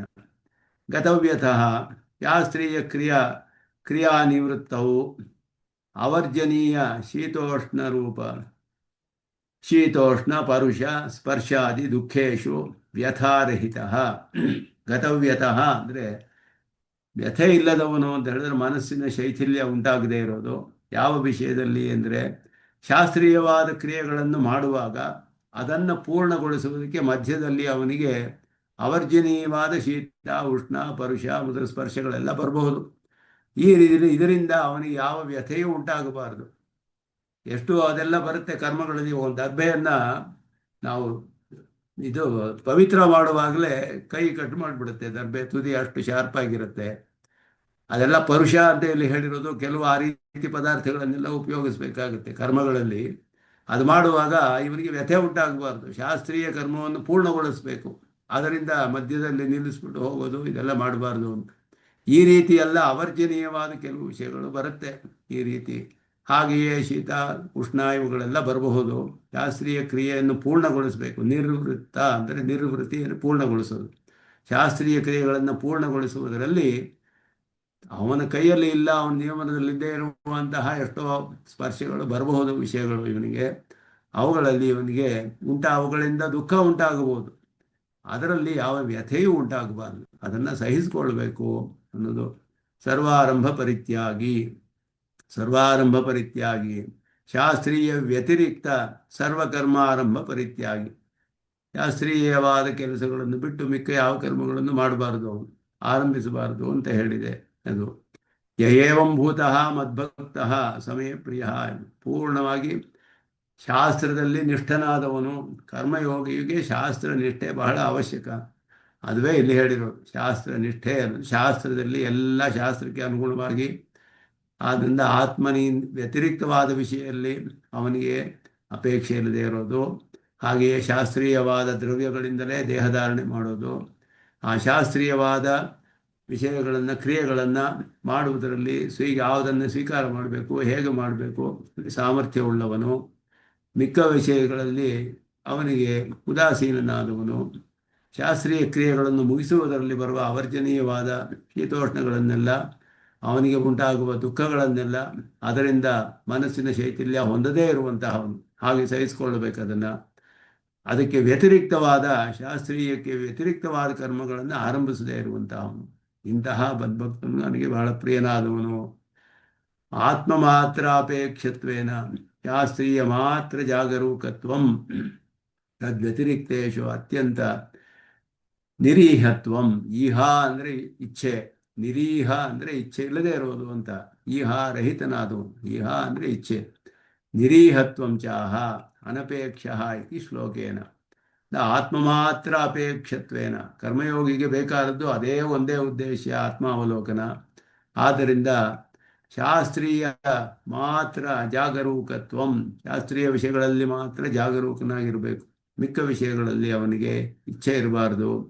ಪ್ರಸ್ತುತ ಅಧಿಕಾರ ವಿರೋಧಿ ಉದಾಸಾಯ ಸಾಮಾನ್ಯಂ ವಿಶೇಷ ನಿಗಮೈತಿ ಆತ್ಮವ್ಯತಿರಿಕ್ತ ಇತಿ. ಪ್ರಸ್ತುತ ಅಧಿಕಾರ ವಿರೋಧ ಅನಪೇಕ್ಷ ಅಂತ ಹೇಳಿದ್ರೆ, ಇವನಿಗೆ ಯಾವುದರಲ್ಲಿ ಅಧಿಕಾರವಿದೆಯೋ ಅದಕ್ಕೆ ವಿರುದ್ಧವಾದದ್ದೆಲ್ಲ ವಿರೋಧ ವ್ಯುದಾಸಾಯ ಸಾಮಾನ್ಯಂ ವಿಶೇಷ ನಿಯಮಯತಿ. ಅನಪೇಕ್ಷ ಅಂತ ಹೇಳಿದ್ರೆ, ಇವನಿಗೆ ಯಾವುದರಲ್ಲಿ ಅಧಿಕಾರವಿದೆಯೋ ಅದಕ್ಕೆ ವಿರುದ್ಧವಾದದ್ದನ್ನೆಲ್ಲ ತಳ್ಳಿ ಹಾಕಬೇಕು ಇವನು. ಆದ್ದರಿಂದ ಅಧಿಕಾರ ವಿರೋಧ ವ್ಯುದಾಸಾಯ ಸಾಮಾನ್ಯಂ ವಿಶೇಷ ನಿಯಮಯತಿ. ಸಾಮಾನ್ಯವಾಗಿ ಹೇಳಲ್ಪಟ್ಟ ಅನಪೇಕ್ಷ, ಶುಚಿ, ದಕ್ಷ ಮೊದಲಾದದ್ದೆಲ್ಲ ಸಾಮಾನ್ಯವಾದ ಶಬ್ದಗಳು. ಬೇರೆದರಲ್ಲಿ ಎಲ್ಲ ಅಪೇಕ್ಷೆ ಇಲ್ಲದೆ ಇರುವುದು, ಶುಚಿಯಾಗಿರೋದು, ದಕ್ಷನಾಗಿರೋದು, ಸಮರ್ಥನಾಗಿರೋದು, ಇದೆಲ್ಲ ಸಾಮಾನ್ಯವಾದ ವಿಷಯಗಳನ್ನು ವಿಶೇಷವಾದ ಕರ್ಮಯೋಗಿಗೆ ಬೇಕಾದ ಶಾಸ್ತ್ರೀಯ ವಿಷಯಗಳಲ್ಲಿ ಅದನ್ನು ನಿಯಮನ ಮಾಡ್ತಾರೆ. ಅದುವೇ ಆತ್ಮವ್ಯತಿರಿಕ್ತೇ ಕೃತ್ಸ್ನೇ ಮೊದಲಾದ. ಅನ್ಯೇಷು ಸಂಕೋಚಕಾಭಾವಾತ್ ಕೃತ್ಸ್ನ ಇತ್ಯುಕ್ತಂ. ಕೃತ್ಸ್ನೇ ವಸ್ತುನಿ, ಮಿಕ್ಕ ವಿಷಯಗಳಲ್ಲಿ ಯಾವ ಒಂದು ಸಂಕೋಚವೂ ಇಲ್ಲ. ಆತ್ಮವನ್ನು ಬಿಟ್ಟು ಕೆಲವು ವಿಷಯಗಳನ್ನು ಬೇಕಾದ್ರೆ ತಗೊಳ್ಬಹುದು ಅಂತ ಅರ್ಥವಲ್ಲ. ಆತ್ಮವನ್ನು ಬಿಟ್ಟು ಯಾವುದರಲ್ಲಿಯೂ ಅವನಿಗೆ ಅಪೇಕ್ಷೆ ಇರೋದಿಲ್ಲ. ಫಲಭೂತಸ್ಯ ಶುಚಿತ್ವಸ್ಯ ಸ್ವರೂಪೇಣ ವಿಧಾತುಂ ಅಶಕ್ಯತ್ವಾತ್ ತದ್ಹೇತು ತಾತ್ಪರ್ಯಮಿತ್ಯಾಹ. ಶುಚಿತ್ವ ಅನ್ನೋದು ಒಂದು ಫಲ. ಒಂದು ಕೆಲಸ ಮಾಡಿದ್ರೆ ಅದರಿಂದ ಉಂಟಾಗುವ ಫಲ ಶುಚಿತ್ವ. ಆದ್ದರಿಂದ ಆ ಶುಚಿತ್ವವನ್ನೇ ನೀವು ಶುಚಿಯಾಗಿರಬೇಕು ಅಂತ ಹೇಳಿದ್ರೆ, ಶುಚಿ ಅನ್ನೋದು ಒಂದು ಕಾರ್ಯದ ಫಲ ಆಯಿತು. ಒಂದು ಕೆಲಸ ಮಾಡಿದ್ಮೇಲೆ ಸ್ನಾನ ಮಾಡಿದ್ರೆ ಶುದ್ಧಿ ಆಗುತ್ತೆ. ಶುದ್ಧವಾಗಿರಬೇಕು ಅಂತ ಹೇಳಿದ್ರೆ ಶುದ್ಧವಾಗಿರೋದನ್ನು ವಿಧಿಸೋಕ್ಕಾಗೋದಿಲ್ಲ, ಸ್ನಾನ ಮಾಡೋದನ್ನು ವಿಧಿಸಬಹುದು. ಆದ್ದರಿಂದ ಅದಕ್ಕೋಸ್ಕರ ಮಾಡಬೇಕಾದ ಕರ್ಮವನ್ನು ವಿಧಿಸಬೇಕು. ಶುಚಿತ್ವ ಅನ್ನೋದು ಫಲ, ಒಂದು ಕರ್ಮದ ಫಲವಾದ್ದರಿಂದ. ಆದ್ದರಿಂದ ಶಾಸ್ತ್ರವಿಹಿತ ದ್ರವ್ಯ ವರ್ಧಿತ ಕಾಯ, ಹೀಗೆ ಮಾಡಿದ್ರೆ ಶುಚಿತ್ವ ಉಂಟಾಗುತ್ತೆ ಅವನಿಗೆ. ಅದನ್ನು ಇಲ್ಲಿ ಇದೆಲ್ಲ ಸ್ವಾಮಿ ದೇಶಿಕನ್ ವಿಶೇಷವಾಗಿ ಭಾಷ್ಯಕಾರರು ಅಷ್ಟು ವಿಸ್ತಾರವಾಗಿ ಹೇಳೋದಕ್ಕೆ ಹೋಗೋದಿಲ್ಲ. ಸ್ವಾಮಿ ದೇಶಿಕನ್ ಸ್ಪಷ್ಟಪಡಿಸ್ತಾರೆ ಇದನ್ನೆಲ್ಲ. ಯಾಕೆ ಹೀಗೆ ಹೇಳಿದ್ರು ಶುಚಿ ಅನ್ನೋದಕ್ಕೆ ಶಾಸ್ತ್ರವಿಹಿತ ದ್ರವ್ಯವರ್ಧಿತ ಕಾಯ ಅನ್ನುವ ಅರ್ಥ. ಏಕೆಂದರೆ ಶುಚಿ ಅನ್ನೋದು ಫಲವಾಯಿತು. ಒಂದು ಕರ್ಮ ಮಾಡಿದ್ರೆ, ಕೆಲಸ ಮಾಡಿದ್ರೆ ಬರುವಂತಹ ಫಲ ಅದು. ಅದರಿಂದ ಏನು ಮಾಡಿದ್ರೆ ಶುಚಿ ಉಂಟಾಗುತ್ತೆ ಅದನ್ನು ಮಾಡಬೇಕು ಇವನು ಅಂತ ಅರ್ಥ ಇಲ್ಲಿ. ಅನ್ಯ ವಿಷಯ ಸಾಮರ್ಥ್ಯಸ್ಯ ಅನುಪಯುಕ್ತತ್ವಾತ್ ತದು ಉಪಯುಕ್ತ ಅನುಷ್ಠಾನ ಸಾಮರ್ಥ್ಯಂ ದಕ್ಷ ಶಬ್ದೇನ ಅಭಿಧೀಯತೆ. ಮಿಕ್ಕ ವಿಷಯಗಳಲ್ಲೆಲ್ಲ ದಕ್ಷನಾಗಿರೋದು ಬೇಕಾಗಿಲ್ಲ, ಇಲ್ಲಿ ಉಪಯುಕ್ತನಲ್ಲ. ಕರ್ಮನಿಷ್ಠನಿಗೆ ಬೇರೆ ಯಾವುದೋ ವಿಷಯದಲ್ಲಿ ಸಾಮರ್ಥ್ಯವಿದ್ದರೆ ಅದು ಏನು ಪ್ರಯೋಜನವಿಲ್ಲ. ಆದ್ದರಿಂದ ಇವನಿಗೆ ಉಪಯುಕ್ತವಾದ ಅನುಷ್ಠಾನದಲ್ಲಿ ಸಾಮರ್ಥ್ಯವಿರಬೇಕು. ಅದನ್ನು ಇಲ್ಲಿ ದಕ್ಷ ಅನ್ನೋದಕ್ಕೆ ಶಾಸ್ತ್ರೀಯ ಕ್ರಿಯೋಪಾದಾನ ಸಮರ್ಥ. ವಿರೋಧಪರಿಹಾರಾಯ ಔದಾಸೀನ್ಯಂ ವಿಹಿತ ವ್ಯತಿರಿಕ್ತವಿಷಯಮಿತಿ ಅನ್ಯತ್ರ ಮಿಕ್ಕ ವಿಷಯಗಳಲ್ಲಿ ಉದಾಸೀನನಾಗಿರಬೇಕು ಅಂತ ಅರ್ಥ. ಆದ್ದರಿಂದ ಈ ಮಿಕ್ಕ ವಿಷಯಗಳಲ್ಲಿ ಉದಾಸೀನನಾಗಿರೋರು, ಶಾಸ್ತ್ರೀಯವಾದ ವಿಷಯಗಳಲ್ಲಿ ಅಲ್ಲ ಅಂತ ಅರ್ಥ. ಅವಹಿತ ಅಪ್ರತಿಷಿದ್ಧೇಶು ಅರ್ಥ. ಅವಿಹಿತ ಅಪ್ರತಿಷಿದ್ಧೇಶು, ವಿಹಿತವಲ್ಲದರಲ್ಲಿ ಇದರಲ್ಲಿ ಅವಿಹಿತ ಅಪ್ರತಿಷಿದ್ಧೇಶು ಇತ್ಯರ್ಥ. ಪ್ರತಿಷಿದ್ಧವಾಗಿಲ್ಲದೆ ಇರಬಹುದು, ಆದರೆ ವಿಹಿತವಾಗಿಲ್ಲದೆ ಇರಬಹುದು. ಆಗ ವಿಹಿತವಾಗಿರುವುದರಲ್ಲಿ ಮಾಡಬೇಕು, ವಿಹಿತವಾಗಿಲ್ಲದೆ ಇರೋದ್ರಲ್ಲಿಯೂ ಕೆಲವು ಪ್ರತಿಷಿದ್ಧವಾಗಿಲ್ಲದೆ ಇರೋದಿರಬಹುದು, ಅದು ಕೂಡ ಶಾಸ್ತ್ರೀಯವಾದ ವಿಷಯವೇ ಇರಬಹುದು ಅವನಿಗೆ.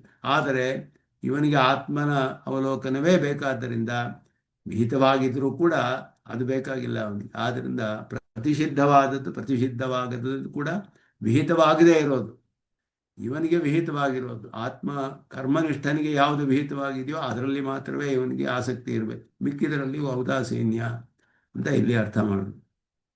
ಅಪಕ್ಷಪಾತಿತ್ವಂ ಇಹ ಔದಾಸೀನ್ಯಂ ವದಂತಹ ಸಮಶತ್ರೋಚ ಇತ್ಯಾದಿ ವಕ್ಷಮಾಣ ಉಪನೃತ್ಯಾತ್ ನಿರಸ್ತಾಹ. ಪಕ್ಷಪಾತವಿರಬಾರ್ದು, ಔದಾಸೀನ್ಯ ಅಂದರೆ ಯಾರಲ್ಲಿಯೂ ಪಕ್ಷಪಾತವಿರಬಾರ್ದು. ಉದಾಸೀನ ಅಂತ ಹೇಳಿದ್ರೆ ಅವನು ಯಾವುದು ನನಗೂ ಅದಕ್ಕೂ ಸಂಬಂಧವಿಲ್ಲ ಅಂತ ಸುಮ್ಮನೆ ಇರೋದು, ಹಾಗಲ್ಲ. ಪಕ್ಷಪಾತವಿರಬಾರ್ದು ಅಂತ ಕೆಲವರು ಅರ್ಥ ಮಾಡ್ತಾರೆ. ಅದು ಇಲ್ಲಿ ಮುಂದೆ ಸಮಶತ್ರೋಚ ಮಿತ್ರೇಚ ಅಂತ ಹೇಳೋದ್ರಿಂದ ಅಲ್ಲಿಯೇ ಹೇಳಲ್ಪಡುತ್ತೆ, ಪುನರುಕ್ತಿ ಆಗುತ್ತೆ. ಆ ರೀತಿ ಅರ್ಥ ಮಾಡೋದಿಲ್ಲ ಇಲ್ಲಿ ಅಂತ ಸ್ವಾಮಿ ದೇಶಿಕನ್ ತಿಳಿಸ್ತಾರೆ. ನಿಷಿಧ್ಯಮಾನ ವ್ಯಥಾ ಪ್ರಸಂಗಂ ದರ್ಶಯತಿ ಶಾಸ್ತ್ರೀಯ ಕ್ರಿಯಾ ನಿವೃತ್ತವು ಇತಿ. ಅದರಿಂದ ನಿಷಿಧ್ಯಮಾನ ವ್ಯಥಾ ಪ್ರಸಂಗಂ, ಯಾವ ವ್ಯಥೆಯನ್ನು ಇಲ್ಲಿ ನಿಷೇಧಿಸಲ್ಪಟ್ಟಿದೆ ಅಂತ ಹೇಳಿದ್ರೆ, ಯಾವ ವ್ಯಥೆ ನಿಷೇಧಿಸಲ್ಪಟ್ಟಿದೆ, ಗತವ್ಯಥಃ ಅಂದರೆ ವ್ಯಥೆ ಇರಬಾರದು ಅಂತ ಅರ್ಥ. ವ್ಯಥೆಯು ನಿಷಿದ್ಧವಾಗಿದೆ ಇಲ್ಲಿ. ಯಾವ ವಿಷಯದಲ್ಲಿ ವ್ಯಥೆ ಅಂತ ಹೇಳಿದ್ರೆ ಶಾಸ್ತ್ರೀಯ ಕರ್ಮಗಳನ್ನು ಪೂರ್ಣಗೊಳಿಸುವುದರಲ್ಲಿ. ವಿಹಿತ ಯೋಗಾರಂಭಾದಿ ವ್ಯವಚ್ಛೇದಾಯ ಶಾಸ್ತ್ರೀಯ ವ್ಯತಿರಿಕ್ತ ಇತಿ. ಯೋಗದಲ್ಲಿ ವ್ಯಥೆ ಉಂಟಾಗಬಹುದು, ಅದನ್ನು ಸಹಿಸಿಕೊಳ್ಬೇಕು ಇವನು. ಶಾಸ್ತ್ರೀಯವಾದ ವಿಷಯಗಳಿಂದ ಬೇರೆಯಾದ ವಿಷಯಗಳು, ಅವುಗಳ ವಿಷಯದಿಂದ ಇವನಿಗೆ ದುಃಖ ಉಂಟಾದರೆ, ಅವರ್ಜನೀಯವಾದ ವಿಷಯಗಳು ಶಾಸ್ತ್ರೀಯವಾದ ಕರ್ಮವನ್ನು ಪೂರ್ಣಗೊಳಿಸುವುದರಲ್ಲಿ ಉಂಟಾಗುವಂತಹದ್ದು, ಆ ವಿಷಯದಲ್ಲಿ ಇವನಿಗೆ ವ್ಯಥೆ ಇರಬಾರ್ದು ಅನ್ನೋದು ಇಲ್ಲಿ ಶಾಸ್ತ್ರೀಯ ವ್ಯತಿರಿಕ್ತೇಶು ಅನ್ನೋದನ್ನು. ಯಾಕೆಂದರೆ ವಿಹಿತ ಯೋಗಾರಂಭಾದಿ ವ್ಯವಚ್ಛೇದಾಯ, ವಿಹಿತ ಯೋಗಾರಂಭವು ವಿಹಿತವಾದದ್ದು, ಅದು ಇಲ್ಲಿ ಹೇಳಲ್ಪಟ್ಟಿಲ್ಲ. ಆತ್ಮ ವ್ಯತಿರಿಕ್ತವಾದಲ್ಲಿ ಸರ್ವಾರಂಭ ಪರಿತ್ಯಾಗಿ ಅಂದರೆ ಯೋಗವನ್ನು ಆರಂಭಿಸಬಾರ್ದೆ ಇವನು ಅಂತ ಪ್ರಶ್ನೆ ಬಂದರೆ, ಯೋಗ ಆರಂಭಿಸ್ತಾ ಇದ್ದಾನೆ, ಅದೇ ವಿಹಿತವಾಗಿರೋದು ಇವನಿಗೆ. ಶಾಸ್ತ್ರೀಯ ವ್ಯತಿರಿಕ್ತವಾದ ವಿಷಯಗಳನ್ನು ಆರಂಭಿಸಬಾರದು. ಸಾಭಿಸಂಧಿಕ ಪರಿತ್ಯಾಗಸ್ಯ ಹತ್ರ ವಿವಕ್ಷಿತತ್ವಾದ ಮಾಧ್ಯಸ್ಥ್ಯ ರೂಪ ಔದಾಸೀನ್ಯಾತ್ ಭೇದ. ಮಾಧ್ಯಸ್ಥ್ಯ ಅಂದರೆ ಮಿಡಲ್ ಪರ್ಸನ್, ಮಿಡಲ್ ಮೈಂಡೆಡ್, ಈ ಕಡೆ ಏನಿಲ್ಲ ಆ ಕಡೆ ಇಲ್ಲ, ಮಧ್ಯದಲ್ಲಿರೋನು ಉದಾಸೀನ ಇವನು. ಈ ಪಕ್ಷದಲ್ಲೂ ಇಲ್ಲ ಆ ಪಕ್ಷದಲ್ಲೂ ಇಲ್ಲ, ಆ ರೀತಿ ಅಲ್ಲ. ಇಲ್ಲಿ ಸಾಭಿಸಂಧಿಕ ಪರಿತ್ಯಾಗಸ್ಯ ವಿವಕ್ಷಿತ, ಬುದ್ಧಿಪೂರ್ವಕವಾಗಿ ತ್ಯಾಗ ಮಾಡಬೇಕು ಇಲ್ಲಿ ಹೇಳಿದ್ರು. ಅಭಿಸಂಧಿ ಅಂದರೆ ಸಂಕಲ್ಪ, ನಿಶ್ಚಯ ಮಾಡೋದು. ಸಾಭಿಸಂಧಿಕ ಅಂದರೆ ತನ್ನ ನಿಶ್ಚಯದೊಡನೆ ತ್ಯಾಗ ಮಾಡಬೇಕಾದ. ಆದ್ದರಿಂದ ಇಲ್ಲಿ ಸುಮ್ಮನೆ ಇರೋದು, ಇಬ್ಬರು ವಾದ ಮಾಡ್ತಾ ಇದ್ರೆ ಸುಮ್ಮನೆ ಇರೋದು, ಮಧ್ಯಸ್ಥನಾಗಿ ಆಗಿರುವಂತಹ ವಿಷಯ ಹೇಳ್ತಾ ಇಲ್ಲ ಇಲ್ಲಿ ಅನ್ನೋದನ್ನು ಇಲ್ಲಿ ಹೇಳ್ತಾರೆ. ಸರ್ವಾರಂಭ ಪರಿತ್ಯಾಗಿ ಇಲ್ಲಿ ಪರಿತ್ಯಾಗಿ ಯೋ ಮದ್ಭಕ್ತ ಉದಾಸೀನ ಮೊದಲಾದಕ್ಕೆಲ್ಲ ಆ ರೀತಿ ಅರ್ಥವನ್ನು. ಯದ್ವಾ ನಿಷ್ಪ್ರಯತ್ನತಾರೂಪ ಉದಾಸೀನತ್ವ ಫಲಂ ಸರ್ವಕರ್ಮ ಆರಂಭ ಪರಿತ್ಯಾಗ. ನಿಷ್ಪ್ರಯತ್ನತಾರೂಪ ಉದಾಸೀನತ್ವ ಫಲಂ, ಪ್ರಯತ್ನವನ್ನು ಮಾಡದೇ ಇರುವಂಥದ್ದು. ಬೇಡದೇ ಇರೋ ಕರ್ಮಗಳಲ್ಲಿ ಪ್ರಯತ್ನವೇ ಮಾಡದೆ ಹೋದರೆ ಅದರಿಂದ ಅವನಿಗೆ ಆ ಕರ್ಮವು ಉಂಟಾಗೋದಿಲ್ಲ, ಆರಂಭಿಸೋದೇ ಇಲ್ಲ ಅವಾಗ. ಆದ್ದರಿಂದ ಬೇರೆ ಶಾಸ್ತ್ರೀಯವಲ್ಲದ ವಿಷಯಗಳಲ್ಲಿ ಅವನಿಗೆ ಪ್ರಯತ್ನವನ್ನೇ ಮಾಡದೆ ಹೋದರೆ ಆ ಕರ್ಮವನ್ನು ಮಾಡೋಕ್ಕೆ, ಆಗ ಅದರಿಂದ ಅವನಿಗೆ ಸರ್ವಕರ್ಮ ಆರಂಭವು ಪರಿತ್ಯಾಗವಾಗುತ್ತೆ, ಉಂಟಾಗೋದಿಲ್ಲ. ಕರ್ಮ ಹತ್ರ ವಾಕ್ಕಾಯ ವ್ಯಾಪಾರ, ವಾಕು ಕಾಯ ಎರಡೂ ಕೂಡ, ವಾಗು ಕೂಡ ಕರ್ಮೇಂದ್ರಿಯವೇ, ವಾಕು ಕೂಡ. ಆದ್ದರಿಂದ ಶರೀರ, ವಾಕು ಮೊದಲಾದವುಗಳ ವ್ಯಾಪಾರವೇ ಹೇಳಲ್ಪಟ್ಟಿದೆ. ಸಯೇವ ಆರಭ್ಯಮಾಣತ್ವಾತ್ ಆರಂಭ, ಅದೇ ಆರಂಭಿಸುವಂತಾದ್ದರಿಂದ ತಸ್ಯ ಉಪಾದಾನಂಬ ಏತದಖಿಲಮಪಿ ಮದ್ಭಕ್ತಿ ವಿಶಿಷ್ಟತೆಯ ಏವ ಪ್ರಿಯತ್ವ ಕಾರಣಂ ಇತಿ. ಮದ್ಭಕ್ತಿ ವಿಶಿಷ್ಟತೆಯ ಏವ ಇದೆಲ್ಲವೂ ಕೂಡ ಪರಮಾತ್ಮನಲ್ಲಿ ಅತ್ಯಂತ ಪ್ರೀತಿಯಿಂದ ಮಾಡೋದ್ರಿಂದಲೇ ನನಗೆ ಬಹಳ ಪ್ರಿಯವಾಗಿದೆ ಅಂತ ಅರ್ಥ. ಯೋ ಮದ್ಭಕ್ತಃ ಮದ್ಭಕ್ತಃ ಅಂತೆಲ್ಲ ಕಡೆ ಹೇಳಿರೋದು ಯೋ ಮದ್ಭಕ್ತಃ ಸಮಯ ಪ್ರಿಯ ಅಂದರೆ ಇದೆಲ್ಲವೂ ಕೂಡ ಭಕ್ತಿಯಿಂದ ಮಾಡಬೇಕು. ಪರಮಾತ್ಮನಲ್ಲಿ ಪ್ರೀತಿಯಿಂದ ಅವನ ಆರಾಧನಾ ರೂಪವಾಗಿ ಮಾಡ್ತೀಯಾನೆ ಕರ್ಮಯೋಗಿ.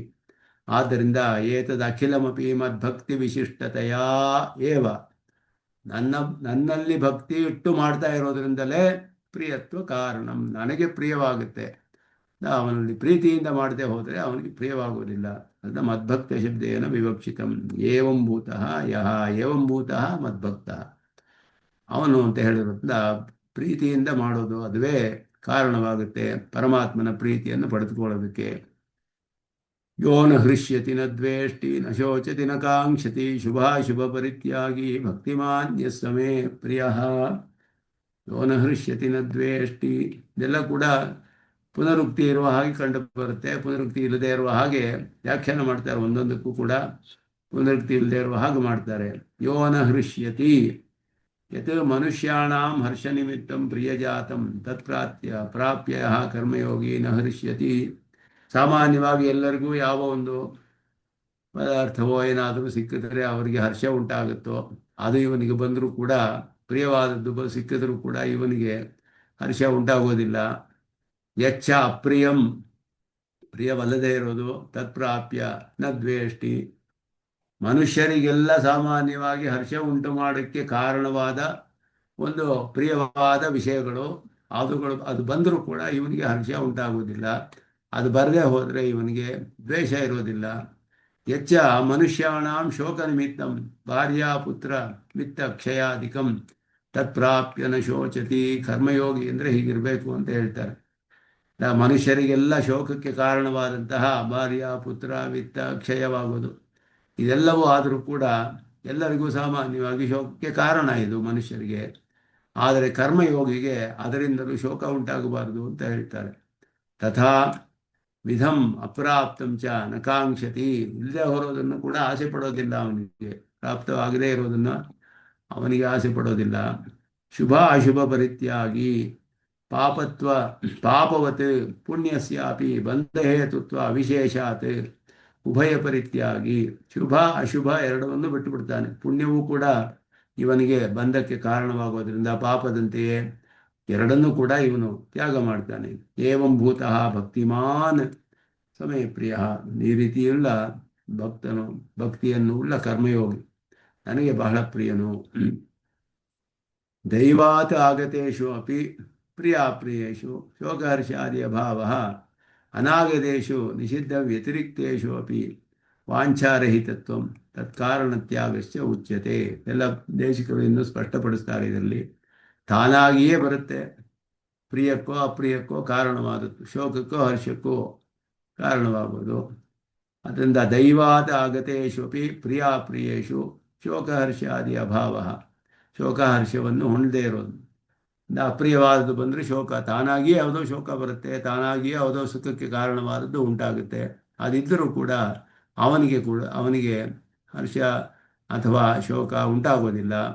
ಅನಾಗತೇಷು ನಿಷಿದ್ಧ ವ್ಯತಿರಿಕ್ತೇಷು ಅಪಿ, ನಿಷಿದ್ಧವಾದಕ್ಕಿಂತ ಬೇರೆಯಾದದ್ದು, ನಿಷಿದ್ಧವಲ್ಲದ್ದು ಬರದೇ ಇದ್ರೂ ಕೂಡ ಅದರಲ್ಲಿ ಅವನಿಗೆ ಆಸೆ ಇಲ್ಲ. ಅದು ನಿಷಿದ್ಧವಾಗಿಲ್ಲ, ಬೇಕಾದರೆ ಇವನು ಆಸೆ ಪಡಬಹುದು. ಆದರೆ ಇವನಿಗೆ ಅದು ಬೇಕಾಗಿರೋದಿಲ್ಲ. ಯಾಕೆ ಅಂದರೆ ಇವನಿಗೆ ಆತ್ಮಜ್ಞಾನವೇ ಬೇಕಾಗಿರೋದು. ಅದರಲ್ಲಿ ಆಸೆ ಇಲ್ಲದೆ ಇರೋನು. ವಾಂಛಾರಹಿತತ್ವಂ ತತ್ಕಾರಣ ತ್ಯಾಗಶ್ಚ, ಅದಕ್ಕೆ ಕಾರಣವಾದ ತ್ಯಾಗ, ಅದಕ್ಕೆ ಕಾರಣವಾದದ್ದನ್ನು ಬಿಟ್ಟುಬಿಡೋದು. ಇದೆಲ್ಲವೂ ಕೂಡ ಈ ಶ್ಲೋಕದಲ್ಲಿ ಹೇಳಲ್ಪಟ್ಟಿದೆ. ಹರ್ಷಾಮರ್ಷೇತಿ ಪೂರ್ವಂ ಪುರುಷ ವಿಶೇಷ ನಿಮಿತ್ತಂ ಹರ್ಷಾಧಿಕಂ ನಿಷಿದ್ಧಂ ಇಹತೋ ಅರ್ಥಲಾಭಾದಿ ನಿಮಿತ್ತಂ ಇತಿ ವಿಶೇಷ. ಯೋನ ಹರ್ಷತಿ ನ ದ್ವೇಷ್ಟಿ ಇಲ್ಲಿ ಹೇಳಿರೋದು, ಇಲ್ಲಿ ಯಾವ ಕಾರಣದಿಂದ ಅಂತ ಹೇಳಿದ್ರೆ ಅರ್ಥಲಾಭಾದಿ ನಿಮಿತ್ತಂ ಅಂತ ಹೇಳಿದ್ರು. ಒಂದು ಪ್ರಯೋಜನಗಳು ಬರೋದ್ರಿಂದ ಅಂತ ಅರ್ಥ. ಪ್ರಿಯಜಾತಂ ಪ್ರಾಪ್ಯ ಅಂದರು. ಹಿಂದೆ ಹೇಳಿದಾಗ ಪುರುಷ ವಿಶೇಷ ನಿಮಿತ್ತಂ, ಪುರುಷನ ಕಾರಣದಿಂದ ಹರ್ಷಾಮರ್ಷ ಭಯೋದ್ವೇಗ ಅಂತ ಯೋ ಮುಕ್ತಃ ಸಮಯ ಪ್ರಿಯ ಅಂತ ಹಿಂದಿನ ಶ್ಲೋಕದಲ್ಲಿ ಅಲ್ಲಿಯೂ ಹೇಳಲ್ಪಟ್ಟಿತು. ಅಲ್ಲಿ ಹೇಳಿದ್ದು ಪುರುಷರ ಕಾರಣದಿಂದ ಅಂತ ಅರ್ಥ. ಇಲ್ಲಿ ಹೇಳಿರೋದು ಉಂಟಾಗುವಂತಹ ಪದಾರ್ಥಗಳ ಕಾರಣಗಳಿಂದ, ಅರ್ಥಲಾಭಾದಿ ನಿಮಿತ್ತಂ ಅಂತ. ಅದರಿಂದ ಇದಕ್ಕೂ ಅದಕ್ಕೂ ಪುನರುಕ್ತಿ ಇಲ್ಲ ಅನ್ನೋದನ್ನು ಹೇಳ್ತಾರೆ. ಯಚ್ಛಬ್ದ ವ್ಯಾಖ್ಯಾನ ರೂಪೇಣ ಕರ್ಮಯೋಗಿ ಇತ್ಯನೇನ ಹರ್ಷ ಅಭಾವ ಹೇತು ಸೂಚಿತ ಯಹ ನ ಹರಿಷ್ಯತಿ ಅನ್ನೋದ್ರಿಂದ ಇಲ್ಲಿ ಕರ್ಮಯೋಗಿಯ ವಿಷಯವೇ ಯಹ ಕರ್ಮಯೋಗಿ ನ ಹರಿಷ್ಯತಿ ಅದೆಲ್ಲ ಸ್ಪಷ್ಟಪಡಿಸ್ತಾರೆ ಭಾಷ್ಯಕಾರರು ಒಂದೊಂದು ಶ್ಲೋಕದಲ್ಲಿಯೂ. ಇದೆಲ್ಲವೂ ಕರ್ಮಯೋಗಿಯ ವಿಷಯ ಅನ್ನೋದು ನಮ್ಮ ಸಿದ್ಧಾಂತದಲ್ಲಿ ಹೇಳಲ್ಪಟ್ಟಿರುವಂಥದ್ದು. ಆತ್ಮ ವ್ಯತಿರಿಕ್ತ ನಿಸ್ಪೃಹ ಹಿ ಅಯಂ ಇತಿ ಭಾವ. ಆತ್ಮವನ್ನು ಬಿಟ್ಟು ಬೇರೆ ವಿಷಯಗಳಲ್ಲಿ ಇವನಿಗೆ ಆಸೆಯೇ ಇಲ್ಲ, ಸ್ಪೃಹೆಯೇ ಇಲ್ಲದವನು ಅನ್ನೋದ್ರಿಂದ ಕರ್ಮಯೋಗಿ ಅನ್ನೋದನ್ನ ಯಹ ಕರ್ಮಯೋಗಿ ಅಂತ ಹೇಳೋದ್ರಿಂದಲೇ ಆತ್ಮ ವ್ಯತಿರಿಕ್ತವಾದ ವಿಷಯಗಳಲ್ಲಿ ಇವನಿಗೆ ಆಸೆ ಇಲ್ಲ. ಅದ್ವೇಷ್ಟ ಸರ್ವಭೂತಾನಾಂ ಇತ್ಯುಕ್ತಾತ್ ವಿಶೇಷ ಜ್ಞಾಪನಾಯ ಯಚ್ಚ ಅಪ್ರಿಯಂ ತತ್ಪ್ರಾಪ್ಯ, ಅದು ಕೂಡ ಅದಕ್ಕಿಂತ ಇದಕ್ಕೂ ವಿಶೇಷವಿದೆ ಅನ್ನೋದನ್ನು ತೋರಿಸ್ತಾರೆ. ಹೆಚ್ಚ ಅಪ್ರಿಯಂ ತತ್ಪ್ರಾಪ್ಯನ ದ್ವೇಷ್ಟಿ. ಅಪ್ರಿಯವಾದದ್ದು ಬಂದರೂ ಕೂಡ ಅಪ್ರಿಯವಾದಕ್ಕೆ ಕಾರಣವಾದವರಲ್ಲಿ ದ್ವೇಷ ಉಂಟಾಗೋದಿಲ್ಲ ಇವನಿಗೆ. ಅದು ಕೆಲವು ನಮಗೆ ಪ್ರಿಯವಾಗಿದೆ ಉಂಟಾದರೆ ಅದು ಬರೋದಕ್ಕೆ ಕಾರಣವಾದವರಲ್ಲಿ ದ್ವೇಷ ಬರುತ್ತೆ. ಅದೆಲ್ಲ ಇಲ್ಲದವನು ಅವನು ಅನ್ನೋ ತಿಳಿಸುತ್ತಿಲ್ಲ. ಹೇತ್ವ ಅನಾಗಮನೆ ಹರ್ಷ ದ್ವೇಷ ಶೋಕಾದೇಹೇ ಅಭಾವಸ್ಯ ಸರ್ವಜನ ಸಾಧಾರಣವಾತ್ ವಿಕಾರಹೇತೋ ಸತಿ ನಿರ್ವಿಕಾರತ್ವಂ ಇಹಸ್ಯ ವಿಧೇಯ ವಿಶೇಷ ನಿಮಿತ್ತ ಕಥನಂ ತತ್ತನ್ನಿಮಿತ್ತ ಕಥನಂ. ಭಾಷೆಕಾರರು ಒಂದೊಂದಕ್ಕೂ ಹರ್ಷ ನಿಮಿತ್ತಂ ಅಂತ ಹೇಳಿದ್ರು, ಎಲ್ಲದಕ್ಕೂ ನಿಮಿತ್ತವನ್ನೇ ಹೇಳ್ತಾರೆ. ಶೋಕ ನಿಮಿತ್ತಂ, ಹರ್ಷ ನಿಮಿತ್ತಂ, ಇದೆಲ್ಲ ಹೇಳಿರೋದು ನಿಮಿತ್ತ ಅಂದರೆ ಕಾರಣ ಅಂತ ಅರ್ಥ. ಅವುಗಳ ಕಾರಣದಿಂದ ಅಂತ ಹೇಳ್ತಾ ಇದ್ದಾರಲ್ಲ. ಅಂತ ಹೇಳಿದ್ರೆ ಯಾಕೆ ಇದು ಈ ರೀತಿ ವಿಶೇಷವಾಗಿ ಅರ್ಥ ಮಾಡಿದ್ರು ಅಂದರೆ, ಹೇತು ಅನಾಗಮನೆ ಹರ್ಷದ್ವೇಷ ಶೋಕಾದೇಹೇ ಅಭಾವಸ್ಯ ಸರ್ವಜನ ಸಾಧಾರಣತ್ವಾತ್. ಕಾರಣವೇ ಇಲ್ಲದೆ ಹೋದರೆ ಹರ್ಷದ್ವೇಷವು ಎಲ್ಲರಿಗೂ ಯಾರಿಗೂ ಇರೋದಿಲ್ಲ. ನನಗೆ ಒಂದು ಪ್ರಿಯವಾದ ವಿಷಯ ಪ್ರಾಪ್ತವೇ ಆಗದೆ ಹೋದರೆ ನನಗೆಲ್ಲಿ ಸಂತೋಷ ಉಂಟಾಗುತ್ತೆ. ಅಥವಾ ಶೋಕಕ್ಕೆ ಕಾರಣವಾದದ್ದು ಏನೂ ಆಗಲಿಲ್ಲ ಅಂದರೆ ನನಗೂ ಶೋಕವಿರೋದಿಲ್ಲ. ಆಗ ನನಗೂ ಹರ್ಷ ಶೋಕ ಇಲ್ಲ ಅಂತ ಅರ್ಥವಾಯಿತು. ಕರ್ಮಯೋಗಿ ಆಗಿಲ್ಲದೆ ಇದ್ರೂ ಕೂಡ ಸಾಮಾನ್ಯ ಮನುಷ್ಯನಿಗೂ ಕೂಡ ಹರ್ಷಶೋಕಕ್ಕೆ ಕಾರಣವಾಗದೇ ಇರೋದು ಬರದೇ ಹೋದರೆ ಹರ್ಷಶೋಕ ಇರೋದಿಲ್ಲ. ಹರ್ಷಶೋಕ ಇರಬಾರ್ದು ಅಂತ ಯಾಕೆ ವಿಧಿಸ್ಬೇಕು? ಎಲ್ಲರಿಗೂ ಸಾಧ್ಯವಲ್ಲ. ಅದು ಕಾರಣವೇ ಇಲ್ಲದೆ ಹೋದರೆ ಎಲ್ಲರಿಗೂ ಸಾಧ್ಯವಾಗುತ್ತೆ. ಆದ್ದರಿಂದ ಇಲ್ಲಿ ನಿಮಿತ್ತಂ ಹರ್ಷಕ್ಕೆ ಕಾರಣವಾದದ್ದು ಇದ್ದರೂ ಕೂಡ ಇವನಿಗೆ ಹರ್ಷ ಉಂಟಾಗಬಾರ್ದು ಅಂತ ಅರ್ಥ. ಇಲ್ಲಿ ಕಾರಣವಿಲ್ಲದೆ ಹೋದರೆ ಹರ್ಷ ಇಲ್ಲದೆ ಇರೋದು ಎಲ್ಲರಿಗೂ ಸಾಮಾನ್ಯ, ಸರ್ವಸಾಧಾರಣವಾದದ್ದು. ಕಾರಣವಿದ್ದರೂ ಇವನಿಗೆ ಅದನ್ನು ಇಲ್ಲಿ ಕಾಳಿದಾಸನ ಜ್ಞಾಪಿಸ್ಕೊಳ್ತಾರೆ ಸ್ವಾಮಿ ದೇಶಿಕನ್. ಧೀರಾಹ ಅನ್ನೋದಕ್ಕೆ ಕಾಳಿದಾಸ ಹೇಳ್ತಾನೆ, ವಿಕಾರ ಹೇತೋ ಸತಿ ವಿಕ್ರಿಯಂತೆ ಏಷಾಂನ ಚೇತಾಂಸಿ ಸಯೇವ ಧೀರಃ ಅಂತ ಹೇಳಿ, ತಯೇವ ಧೀರಾಹ ಅಂತ ಅವನು. ಅದನ್ನು ಇಲ್ಲಿ ವಿಕಾರ ಹೇತೋ ಸತಿ ನಿರ್ವಿಕಾರತ್ವಂ, ಇದು ಕಾಳಿದಾಸನ ಮಾತು. ವಿಕಾರ ಹೇತೋ ಸತಿ ವಿಕ್ರಿಯಂತೆ ಏಷಾಂನ ಚೇತಾಂಸಿ ತಯೇವ ಧೀರಾಹ. ಧೀರ ಅನ್ನೋದಕ್ಕೆ ಹೇಳ್ತಾನೆ ಅವನು. ವಿಕಾರಕ್ಕೆ ಕಾರಣವಾದದ್ದು ಇದ್ದರೂ ನಿರ್ವಿಕಾರವಾಗಿರಬೇಕು ಅನ್ನೋದು ಕಾರಣ. ವಿಕಾರ ಕಾರಣ ಇಲ್ಲದೆ ಹೋದರೆ ನಿರ್ವಿಕಾರತೆ ಎಲ್ಲರಿಗೂ ಇರುತ್ತೆ. ಆದರೆ ಕರ್ಮಯೋಗಿಗೆ ಏನು ವಿಶೇಷ? ಕಾರಣವಿದ್ದರೂ ಇವನಿಗೆ ನಿರ್ವಿಕಾರವಾಗಿರಬೇಕು ಅನ್ನೋದು ಇಲ್ಲಿ. ಆದ್ದರಿಂದ ತತ್ತನ್ನಿಮಿತ್ತ ಕಥನಂ, ನಿಮಿತ್ತ ಅಂತ ಇಲ್ಲಿ ಹೇಳಿರೋದಕ್ಕೆ ಅದುವೇ ಅರ್ಥ. ಇಲ್ಲಿ ಮಿಥಿಲಾಯಾಂ ಪ್ರದೀಪ್ತಾಯಾಂ ನಮೇ ಕಿಂಚನ ದಹ್ಯತೆ ಇತಿವತ್. ಕಾರಣವಿತ್ತು ಅಲ್ಲಿ. ಜನಕರಾಜನಿಗೆ ಬಂದು ಹೇಳ್ತಾರವರು, ಮಿಥಿಲೆ ಎಲ್ಲ ಸುಟ್ಟು ಹೋಗ್ತಾ ಇದೆ ಅಂತ ಹೇಳಿ. ಅವನು ಅಧ್ಯಾತ್ಮಶಾಸ್ತ್ರವನ್ನು ಕೇಳ್ತಾ ಇರ್ತಾನೆ. ಅವನು ದೊಡ್ಡ ಭಕ್ತಿಯೋಗಿ. ಅವನು ಹೇಳ್ತಾನೆ, ಅವನಿಗೆ ಮಿಥಿಲೆ ಸುಟ್ಟೋದ್ರೆ ನನಗೇನಾಗುತ್ತೆ, ನನಗೆ ಯಾವುದು ಸುಡೋದಿಲ್ಲ ಅಂತ ಹೇಳ್ತಾನೆ ಅವನು. ಮಿಥಿಲಾಯಾಂ ಪ್ರತೀತಾಯಾಂ ನಮೇ ಕಿಂಚನ ದಕ್ಷ್ಯತೆ, ನಂದೇನು ಹೋಗೋದಿಲ್ಲ, ಮಿಥಿಲೆ ತಾನೇ ಸುಟ್ಟೋಯ್ತು, ಹೋಗ್ಲಿ ಬಿಡು ಅಂತ ಹೇಳ್ತಾನೆ ಅವನು. ಆದ್ದರಿಂದ ಆ ರೀತಿ ಕಾರಣವಿತ್ತು ಅವನಿಗೆ ದುಃಖ ಬರೋದಕ್ಕೆ, ಶೋಕ ಬರೋದಕ್ಕೆ. ಆದರೆ ಅವನಿಗೆ ಏನೋ ವಿಕಾರ ಉಂಟಾಗಲಿಲ್ಲ. ಆ ರೀತಿ ಅಂತ ಹೇಳಿ ಪ್ರಾಪ್ತೆ ಕಾಂಕ್ಷಣೀಯತ್ವ ಅಭಾವಾತೆ ಅಪ್ರಾಪ್ತ ಮಿತಿ ಉಕ್ತಂ. ಆಗಲೇ ನಮಗೆ ಪಡೆದಿರುವುದರಲ್ಲಿ ಮತ್ತೆ ಆಸೆ ಬರೋದು, ಆಗಲೇ ಆಸೆ ಪೂರ್ಣವಾಗಿಬಿಟ್ಟಿದೆ, ಬಂದುಬಿಟ್ಟಿದೆ ಆಗಲೇ. ಅದರಲ್ಲಿ ಆಕಾಂಕ್ಷೆ ಇರೋಕ್ಕೆ ಸಾಧ್ಯವಿಲ್ಲ. ಸಿಗದೇ ಇರೋ ವಿಷಯದಲ್ಲಿ ಆಕಾಂಕ್ಷೆ ಇರಬಹುದು. ಆದ್ದರಿಂದ ಅದು ಇಲ್ಲಿ ಹೇಳಲ್ಪಟ್ಟಿದೆ, ನಕಾಂಕ್ಷತಿ, ಅಪ್ರಾಪ್ತವಾದ ವಿಷಯಗಳಲ್ಲಿ.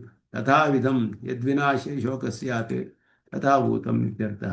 ಏತೇನ ಶೋಕಾದಿ ನಿವೃತ್ತೌ ಹೇತು ಸೂಚಿತಃ. ತಥಾವಿಧಂ ಅಪ್ರಾಪ್ತಂ ಚ ನಕಾಂಕ್ಷತಿ ಅಂತ ಹೇಳಿ, ಆ ವಿಧವಾದದ್ದು ಅಂತ ಹೇಳಿದ್ರೆ ಶೋಕಾದಿ ನಿವೃತ್ತವು ಹೇತು, ಕಾರಣ ಅದಕ್ಕೆ ಹೇಳಲ್ಪಡುತ್ತೆ. ಯಾವುದೋ ಒಂದು ನಾಶವಾದರೆ ಶೋಕವಾಗುತ್ತೋ ಅದಾದರೂ ಕೂಡ ಇವನಿಗೆ ಶೋಕ ಉಂಟಾಗಬಾರ್ದು ಅಂತ ಅರ್ಥ. ಯಥೋಕ್ತಂ ಭಗವತಾ ಪರಾಶರೇಣ ಯಾವತಃ ಕುರುತೆ ಜಂತು ಸಂಬಂಧಾನ್ ಮನಸಪ್ರಿಯಾನ್ ತಾವಂತೋಸ್ಯ ನಿಖನ್ಯಂತೆ ಹೃದಯ ಶೋಕಶಂಕವಃ. ಸಂಬಂಧ ಇದುವೆ ಗೀತೆಯಲ್ಲಿಯೂ ಹಾಗೆ ವಿಷ್ಣು ಪುರಾಣದಲ್ಲೂ ಇದು ಹೇಳಲ್ಪಟ್ಟಿದೆ. ವಿಶೇಷವಾಗಿ ಸಂಘ ಬಿಡಬೇಕು ಅಂತ, ಅಟ್ಯಾಚ್ಮೆಂಟ್ ನಿಸ್ಸಂಗ ಅನ್ನೋದೇ ಇಲ್ಲಿ ವಿಶೇಷವಾದ ಉಪದೇಶ ಗೀತೆಯಲ್ಲಿ. ಯಾವತಃ ಕುರುತೆ ಜಂತು ಸಂಬಂಧಾನ್ ಮನಸಪ್ರಿಯಾನ್, ಮನಸ್ಸಿಗೆ ಪ್ರಿಯವಾದ ವಿಷಯಗಳಲ್ಲಿ ಸಂಬಂಧವು ಏರ್ಪಟ್ಟು ಬಿಟ್ಟರೆ ಅಲ್ಲಿಯವರೆಗೂ ಹೃದಯದಲ್ಲಿ ಶೋಕ ಅನ್ನುವ ಮೊಳೆಗಳು ಹೊಡೆಯಲ್ಪಡುತ್ತೆ ಅಂತ. ಹೃದಯದಲ್ಲಿ ಒಂದೊಂದು ಸಂಬಂಧಕ್ಕೂ ಒಂದೊಂದು ಶೋಕ ಅನ್ನುವ ಮೊಳೆ ನಮ್ಮ ಹೃದಯದಲ್ಲಿ ಹೊಡೆಯಲ್ಪಡುತ್ತೆ. ತಾವಂತೋಸ್ಯ ನಿಖನ್ಯಂತೆ ಹೊಡೆಯಲ್ಪಡುತ್ತೆ. ಹೃದಯ ಶೋಕಶಂಕವ, ಮೊಳೆಗಳು ಶೋಕಶಂಕವ, ಶೋಕದ ಮೊಳೆಗಳು ಹೊಡೆಯಲ್ಪಡುತ್ತೆ ಹೃದಯದಲ್ಲಿ. ಸಂಘ ಏರ್ಪಟ್ಟಷ್ಟು ನಮಗೆ ಶೋಕ ಏರ್ಪಡುತ್ತೆ, ಅಧಿಕವಾಗುತ್ತೆ ಅಂತ ಹೇಳಲ್ಪಡೋದು. ಶುಭಾಶುಭಯೋ ಶಬ್ದಯೋ ಮಂಗಳತರಿತರ ಮಾತ್ರ ವಿಷಯತೆಯ ಪ್ರಯೋಗೇಪಿ ಮಂಗಲತ್ವಾದಿ ಆಕಾರತಾಪಿ ಪುಣ್ಯಾದಿ ಆಕಾರ ರೂಪತ್ವೇನ ಏವ ಇತಿ ತನ್ನಿಷೇಧೆ ತಾತ್ಪರ್ಯಂ. ಶುಭಾಶುಭ ಪರಿತ್ಯಾಗಿ ಅಂತ ಹೇಳಿದ್ರೆ, ಶುಭ ಅಶುಭ ಅಂದರೆ ಮಂಗಳ ಅಮಂಗಳ ಅನ್ನುವ ಅರ್ಥ ಸಾಮಾನ್ಯವಾಗಿ ಪ್ರಸಿದ್ಧವಾದ ವಿಷಯ. ಶುಭಾಶುಭ ಶಬ್ದಯೋ ಮಂಗಳ ತರಿತರ ಮಾತ್ರ ವಿಷಯತೆಯ. ಶುಭಾಶುಭ ಅಂದರೆ ಮಂಗಳ ಅಮಂಗಳವಾದದ್ದು ಅಂತ ಪ್ರಯೋಗವಿದ್ದರೂ ಕೂಡ ಮಂಗಳವಾದ ಆಕಾರದಲ್ಲಿ ಪುಣ್ಯಾಕಾರದಿಂದಲೇ, ಪುಣ್ಯವಾದ್ದರಿಂದಲೇ ಮಂಗಳವಾಗುತ್ತೆ ಅನ್ನೋದ್ರಿಂದ ಇಲ್ಲಿ ಪುಣ್ಯ ಪಾಪಗಳು ಅಂತ ಹೇಳಲ್ಪಟ್ಟಿದೆ. ಪುಣ್ಯ ಪಾಪವತ್ ಪುಣ್ಯಸ್ಯಾಪಿ ಬಂಧ ಹೇತುತ್ವ ಅವಿಶೇಷಾತ್. ಆದ್ದರಿಂದ ಪುಣ್ಯ ಪಾಪಗಳನ್ನು ತ್ಯಾಗ ಮಾಡುವವನು. ತತ್ರ ಪಾಪಸ್ಯ ದೂರ ನಿರಸ್ತತ್ವಾತ್ ದೃಷ್ಟಾಂತಾರ್ಥಂ ಉಪಾದಾನಂ ಅಭಿಪ್ರಾಯಣ ಪಾಪವತ್ ಪುಣ್ಯಸ್ಯ. ಪಾಪವನ್ನು ಇವನು ಪಾಪ ಬರೋದೇ ಇಲ್ಲ, ಅವನು ಕರ್ಮಯೋಗಿ ಆದವನಿಗೆ ಪುಣ್ಯವನ್ನು ಕೂಡ ಬಿಟ್ಟಿರುವವನು. ಪಾಪದಂತೆ ಪುಣ್ಯವು ಬಂಧಕವಾದ್ದರಿಂದ ಪುಣ್ಯವನ್ನು ಬಿಡೋದು ವಿಶೇಷವಾಗಿ ಹೇಳಲ್ಪಟ್ಟಿದೆ. ಸ್ವರ್ಗಾದಿ ಹೇತೋ ಪುಣ್ಯಸ್ಯ ವಿಧಿ ವಿಷಯಸ್ಯಾಪಿ ತತ್ಸಾಧನತ್ವೇಷಣ ತ್ಯಾದ್ಯತ್ವೇ ಹೇತುಮಃ ಬಂಧಹೇತುತ್ವ ಅವಿಶೇಷಣಾತ್ ವಿಶೇಷಾತ್. ಸ್ವರ್ಗಕ್ಕೆ ಕಾರಣವಾದದ್ದು ಜ್ಯೋತಿಷ್ಠೋಮಾದಿಯಾಗಗಳು ಇನ್ಯಾವುದು ಎಲ್ಲವನ್ನು ಇವನು ಶಾಸ್ತ್ರೀಯವಾದ ಕರ್ಮಗಳೇ ಇದೆಲ್ಲ ವಿಧಿಸಲ್ಪಟ್ಟ ಕರ್ಮಗಳು. ಅವನಿಗೆ ಅಧಿಕಾರವಿರುತ್ತೆ, ಕರ್ಮಯೋಗಿ ಬೇಕಾದರೆ ಮಾಡಬಹುದು. ಆದರೆ ಆ ಪುಣ್ಯವು ಕೂಡ ಇವನನ್ನು ಬಂಧಿಸೋದರಿಂದ ಇವನಿಗೆ ಅದು ತ್ಯಾಜ್ಯವಾದದ್ದು ಅಂತ ಹೇಳಿ ಬಂಧಹೇತುತ್ವ ಅವಿಶೇಷಾತ್. ಅದು ಕೂಡ ಬಂಧಕ್ಕೆ ಕಾರಣವಾಗುವುದರಲ್ಲಿ ಯಾವ ವ್ಯತ್ಯಾಸವೂ ಇಲ್ಲ. ಪಾಪದಂತೆ ಈ ಪುಣ್ಯವು ಅವನನ್ನು ಬಂಧಿಸುತ್ತೆ. ಏತೇನ ಸ್ವರ್ಗಾದಿ ಹೇತೋ ಪುಣ್ಯಸ್ಯಾಪಿ ಮುಮುಕ್ಷು ಅಪೇಕ್ಷೆಯ ಪಾಪತ್ವಮೇವೇತಿ ಸೂಚಿತಂ. ಅನೇಕ ಕಡೆ ಹೇಳಲ್ಪಟ್ಟಿದೆ. ಸ್ವರ್ಗ ಮೊದಲಾದಕ್ಕೆಲ್ಲ ಕಾರಣವಾದ ಪುಣ್ಯಗಳು ಕೂಡ ಮುಮುಕ್ಷುವಿಗೆ ಪಾಪದಂತೆಯೇ ಅನ್ನೋದು ಇಲ್ಲಿ ಸೂಚನೆ ಮಾಡಿದೆ. ಶಾಸ್ತ್ರವೇದ್ಯಂ ಅನಿಷ್ಟ ಸಾಧನಂ ಹಿ ಪಾಪಂ. ಪಾಪ ಅಂದರೆ ಏನು ಅಂದರೆ ಶಾಸ್ತ್ರವೇದ್ಯವಾದ ಅನಿಷ್ಟಕ್ಕೆ ಸಾಧನವಾದದ್ದು, ಅದು ಪಾಪ ಅಂತ ಹೇಳಲ್ಪಡುತ್ತೆ. ನಾನೃತಂ ವದೇತ್ ಅಂತ ಹೇಳಿದ್ರೆ ಅನೃತವನ್ನು ಹೇಳಬಾರ್ದು ಅಂದರೆ ಅನೃತ ಹೇಳೋದು ಪಾಪಕ್ಕೆ ಕಾರಣವಾಗುತ್ತೆ. ಇದು ಶಾಸ್ತ್ರವೇದ್ಯ, ಇದೆಲ್ಲ ಶಾಸ್ತ್ರವೇದ್ಯವಾದ ಅನಿಷ್ಟ ಸಾಧನ, ಅದು ಪಾಪ ಅಂತ ಹೇಳಲ್ಪಡುವುದು. ಶ್ರುತಿಶ್ಚ ನ ಸುಕೃತಂ ನ ದುಷ್ಕೃತಂ ಸರ್ವೇ ಪಾಪ್ಮಾನೋ ಅತಃ ನಿವರ್ತಂತೆ. ಸುಕೃತ ದುಷ್ಕೃತಗಳೆಲ್ಲ ಉಭಯ ಸುಕೃತ ದುಷ್ಕೃತೆ ಧೂನುತೆ. ಸುಕೃತ ದುಷ್ಕೃತಗಳನ್ನೆಲ್ಲ ತಳ್ಳಿ ಹಾಕ್ತಾನೆ, ಇವನ್ನೆಲ್ಲ ಒದರಿ ಹಾಕ್ಬಿಟ್ಟು ಹೋಗ್ತಾನೆ ಮೋಕ್ಷಕ್ಕೆ ಅಂತ ಹೇಳಿರುವಾಗ ಸುಕೃತವು ಕೂಡ ಇವನಿಗೆ ಬಂಧಕವೇ. ಆದ್ದರಿಂದ ಸುಕೃತಸ್ಯಾಪಿ ಪಾಪ್ ಮತಾಮಹ ಒಂದೇ ಶಬ್ದದಲ್ಲಿ ಹೇಳಿದೆ. ಸರ್ವೇ ಪಾಪ್ಮಾನಃ ಸುಕೃತ ದುಷ್ಕೃತಂ ನ ಸುಕೃತಂ ನ ದುಷ್ಕೃತಂ ಅಂತ ಹೇಳಿ ಸರ್ವೇ ಪಾಪ್ಮಾನಃ ಅಂತ ಒಂದು ಶಬ್ದದಲ್ಲಿ ಎಲ್ಲ ಪಾಪಗಳು, ಸುಕೃತವು ದುಷ್ಕೃತವು ಎರಡು ಪಾಪಗಳೇ ಮುಮುಕ್ಷುಗೆ ಅನ್ನೋದು ಶ್ರುತಿಯಲ್ಲಿಯೇ ಸ್ಪಷ್ಟವಾಗಿ ತಿಳಿದು ಬರುತ್ತೆ ಅನ್ನೋದನ್ನು ಹೇಳು. ಆದ್ದರಿಂದ ಇಲ್ಲಿ ಪುಣ್ಯ ಪಾಪಗಳು, ಪುಣ್ಯವು ಕೂಡ ಪಾಪದಂತೆಯೇ ಬಂಧಕವಾದ್ದರಿಂದ ಶುಭಾಶುಭ ಪರಿತ್ಯಾಗಿ ಪುಣ್ಯವನ್ನು ವಿಶೇಷವಾಗಿ ಹೇಳಿದ್ರು. ಪಾಪವು ಇವನಿಗೆ ಬರೋದಿಲ್ಲ, ಪುಣ್ಯವು ಕೂಡ ಬರೋದಿಲ್ಲ. ಆದ್ದರಿಂದ ಇಂತಹ ಒಬ್ಬ ಭಕ್ತನು ನನಗೆ ಬಹಳ ಪ್ರಿಯನಾದವನು ಅಂತ. ಯೋನ ಹೃಷ್ಯತಿ ನ ದ್ವೇಷ್ಟಿ ನ ಶೋಚತಿ ನ ಕಾಂಕ್ಷತಿ ಶುಭಾಶುಭ ಪರಿತ್ಯಾಗಿ ಭಕ್ತಿಮಾನ್ ಯಹ ಸಮಯ ಪ್ರಿಯ. ಎಲ್ಲವೂ ಕೂಡ ಇದೆಲ್ಲ ಭಕ್ತಿಯಿಂದಲೇ ಪರಮಾತ್ಮನ ಆರಾಧನಾ ರೂಪವಾಗಿ ಅತ್ಯಂತ ಪ್ರೀತಿಯಿಂದ ಕರ್ಮಯೋಗವನ್ನು ಮಾಡ್ತಾ ಇರುವಂತಹ ಒಬ್ಬ ಕರ್ಮಯೋಗಿಗೆ ಉಪಾದೇಯವಾದ ಗುಣಗಳು. ಇನ್ನೂ ಮುಂದೆ ಕೆಲವು ಶ್ಲೋಕಗಳಿದೆ, ಅದನ್ನು ಮುಂದುವರಿಸೋಣ ಅಂತ ಹೇಳಿ ನಮಸ್ಕಾರಗಳು ತಿಳಿಸಿ ನಿತ್ಯಮಚ್ಯುತ ಪದಾಂಬುಜಯುಗ್ಮರುಕ್ಮ ವ್ಯಾಮೋಹತಃ ತರಿತರಾಣಿ ತನಾಯ ಮೇನೆ ಸ್ಮದ್ಗುರೋರ್ಭಗವತೋಸ್ಯ ದೇಹಿಕೃದಿಂಧೋ ರಾಮಾನುಜಸ್ಯ ಚರಣಂ ಪ್ರಪದ್ಯೆ. ಕವಿತಾರ್ಕಿಕ ಸಿಂಹಾಯ ಕಲ್ಯಾಣ ಗುಣಶಾಲಿನೇ ಶ್ರೀಮತೆ वेंकटेशाय वेदांत गुरवे नमः। श्रीमते निगमांत महादेशिकाय नमः।